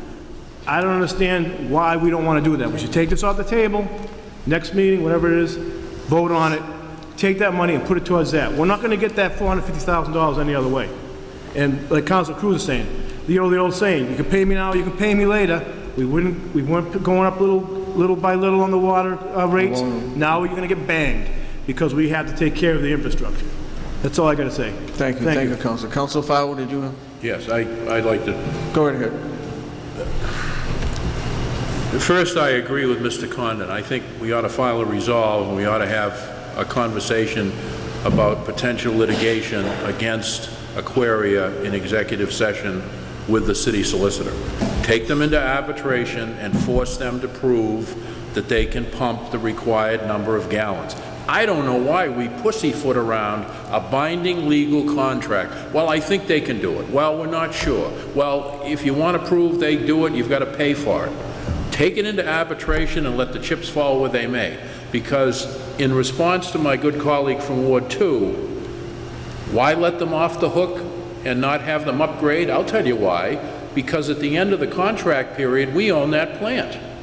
If you don't force them to do the improvements over the years, you've just lessened the value of the very plant that you're going to end at the end of that time period. Now I want to go on to water rates. I don't know why I got animated tonight.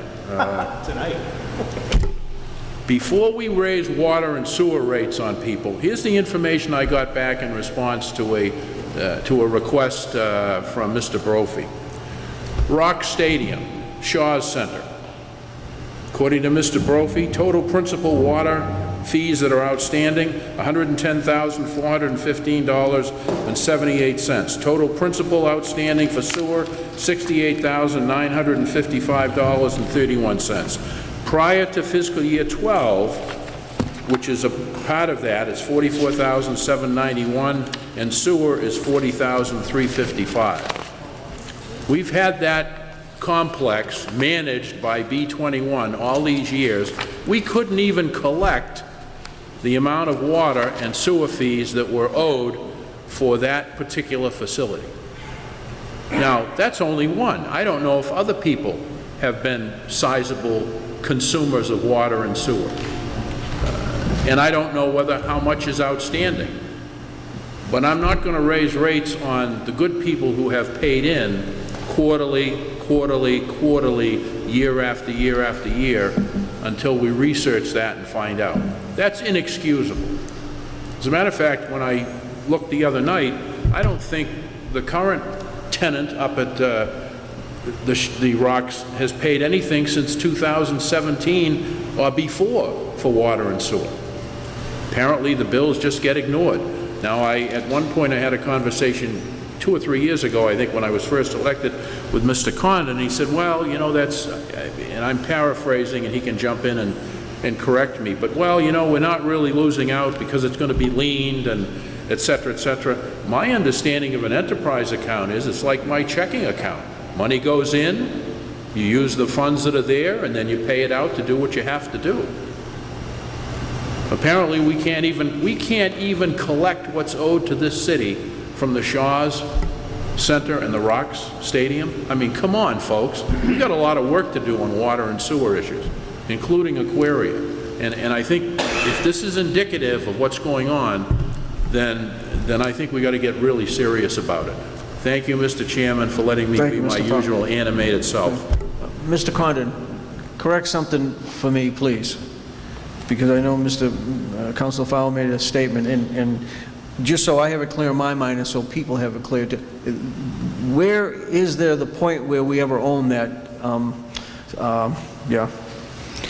water, the plant? You tabled the means that would have allowed you to own the plant when you decided not to act on the asset purchase agreement. Under the contract you're in, it ends in 2028. It has renewal terms of 5 years up to another 30 years. Okay. And at the end of that, we don't own it. You can always enter negotiations to buy it as we tried before, but under the present contract, you'll never own it. We'll never own it under the present contract. No. Okay, so I just want that clear so that people understand that, because I just want to make sure that everyone does understand that piece. But anything else in regards to water? Seeing none, I believe we're concluded with the DPW Commissioner. Thank you, sir.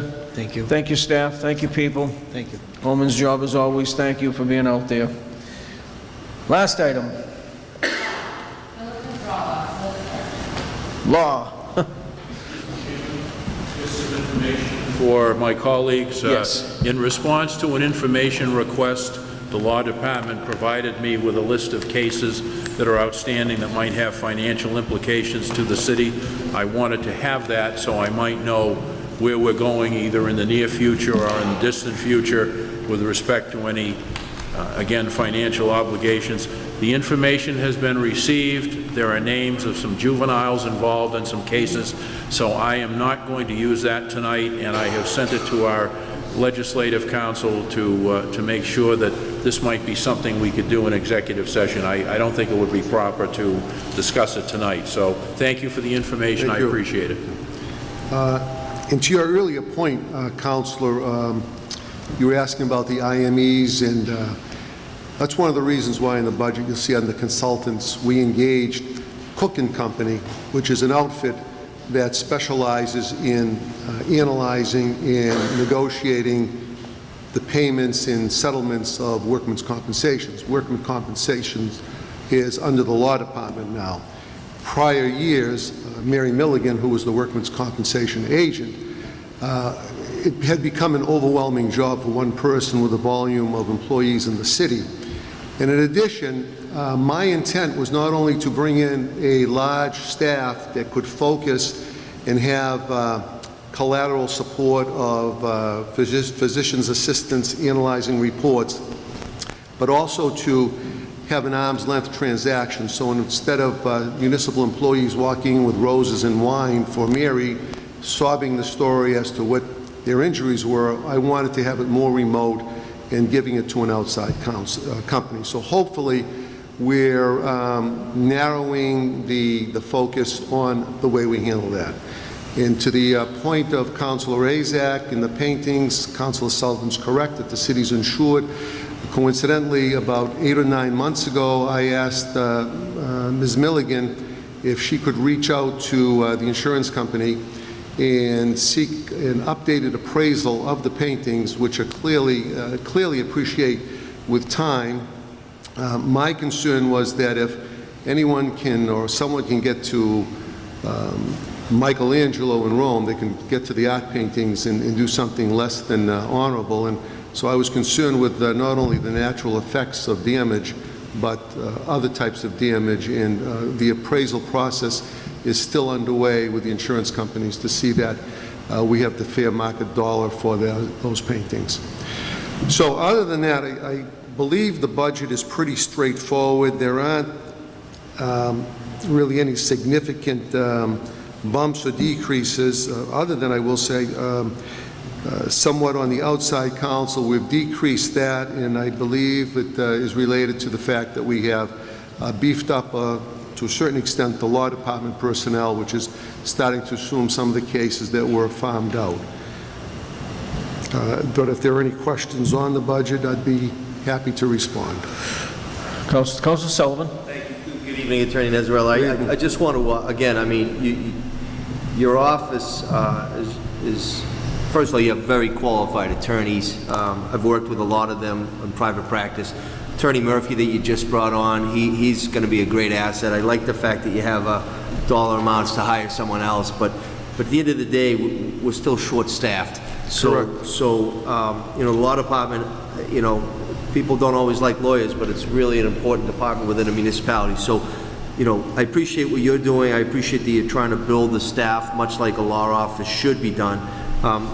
I guess at the end of the day, Phil, when I looked at your summary, the $3 grand for online, I mean, is that, I mean, I understand what it is, but I mean, could you just express, is that like a Westlaw or a Nexus Lexus, or what is that? That's correct. It's part of a Westlaw, which is an online library, so the lawyers have access to during their research without leaving the office and going to the library. And in addition, we have engaged and hooked on with Turbo Law, which helps us with forms and pleadings and things of that nature. Part of what I'm doing, Counsel, what I've tried to do the last several years is create more of a law firm within City Hall rather than a law office. So it acts in an independent fashion with lawyers that are committed just to practice law. So I brought in Turbo Law, brought in Westlaw. Before I got a solicitor, we didn't even have Lawyers Weekly. It wasn't brought in. Now it's online, so the lawyers are updated every week on every new case. We're also looking and trying to devise a database where lawyers can have within their own electronic devices all of the cases they're handling with all the research, so when they walk into court, they don't have to carry the 20 boxes, but all be in their computer, and they'll be able to go toe-in-toe with any other firm that's on the other side. So I'm trying to bring the law department into the 19th century. Yeah, and it's long overdue. Now, I know I spoke to Attorney Murphy at a Little League game the other night, and he was saying he's going to be doing a lot of the receivership. He's doing a lot of the administrative, the receivership. He's very good with the quality of life because he spent a lot of time in housing court. Yep.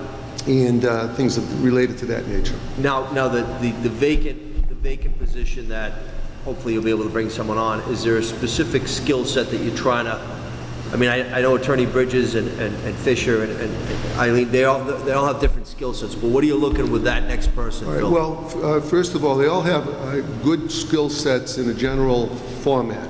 My intent is to try to narrow each person down into an area that they not only like, but they can work exclusively. So then we're always crossing lanes. We're putting, you know, lawyers, as you know, is sometimes putting out brush fires instead of getting to the global picture. So you're working one day on a $100,000 lawsuit. Next thing you're running over to housing court because there's a vagrant hanging around in a public park. It's just not conducive to good focused work. So I'm trying to narrow that. And we have a person earmarked for the position that's vacant. And I will tell the council that that person is currently a member of an administrative board. He has great value there, and I'm a little hesitant to pull him into the law department now until I find a worthy replacement for that administrative board. That person has a lot of experience in general practice, also administrative matters such as zoning, planning, and I think will be great in handling the appeals and also guiding those two boards as well. Okay. Thank you. Thank you, Mr. Chairman. Thank you, Counselor. Any other councilors for Attorney Nezzarella? No other questions? You're lucky. Yeah. Thank you. As they say, better to be lucky than good. That's right. Thank you. Thank you, Attorney. Councilors, that concludes our agenda for this evening. Reminder, tomorrow evening, 6 p.m., right here at the War Memorial Building, we'll have a public hearing prior to working on the agenda, the remainder of the agenda for Wednesday. Hopefully, we'll be out at adequate level of time. And then at that point, when we conclude tomorrow night, we will do our deliberating. As I said to you, it's on the agenda for our finance meeting for June 18th. That's when we'll do our deliberating, because it's there for us to take at that point to do whatever we're going to do, and then we'll push it to the June 25th City Council meeting, and we should be finalized at that point in time. So, but again, tomorrow, 6 p.m. Yes, Councilor. Go right ahead. We'll be calling an ordinance committee meeting. We have about 6 issues that we're going to wrap into one night. It's going to be Tuesday, the 26th of June, here at the War Memorial. Agenda was being drafted today. I'm sure a lot of you are getting inundated with calls with these potential applicants for marijuana.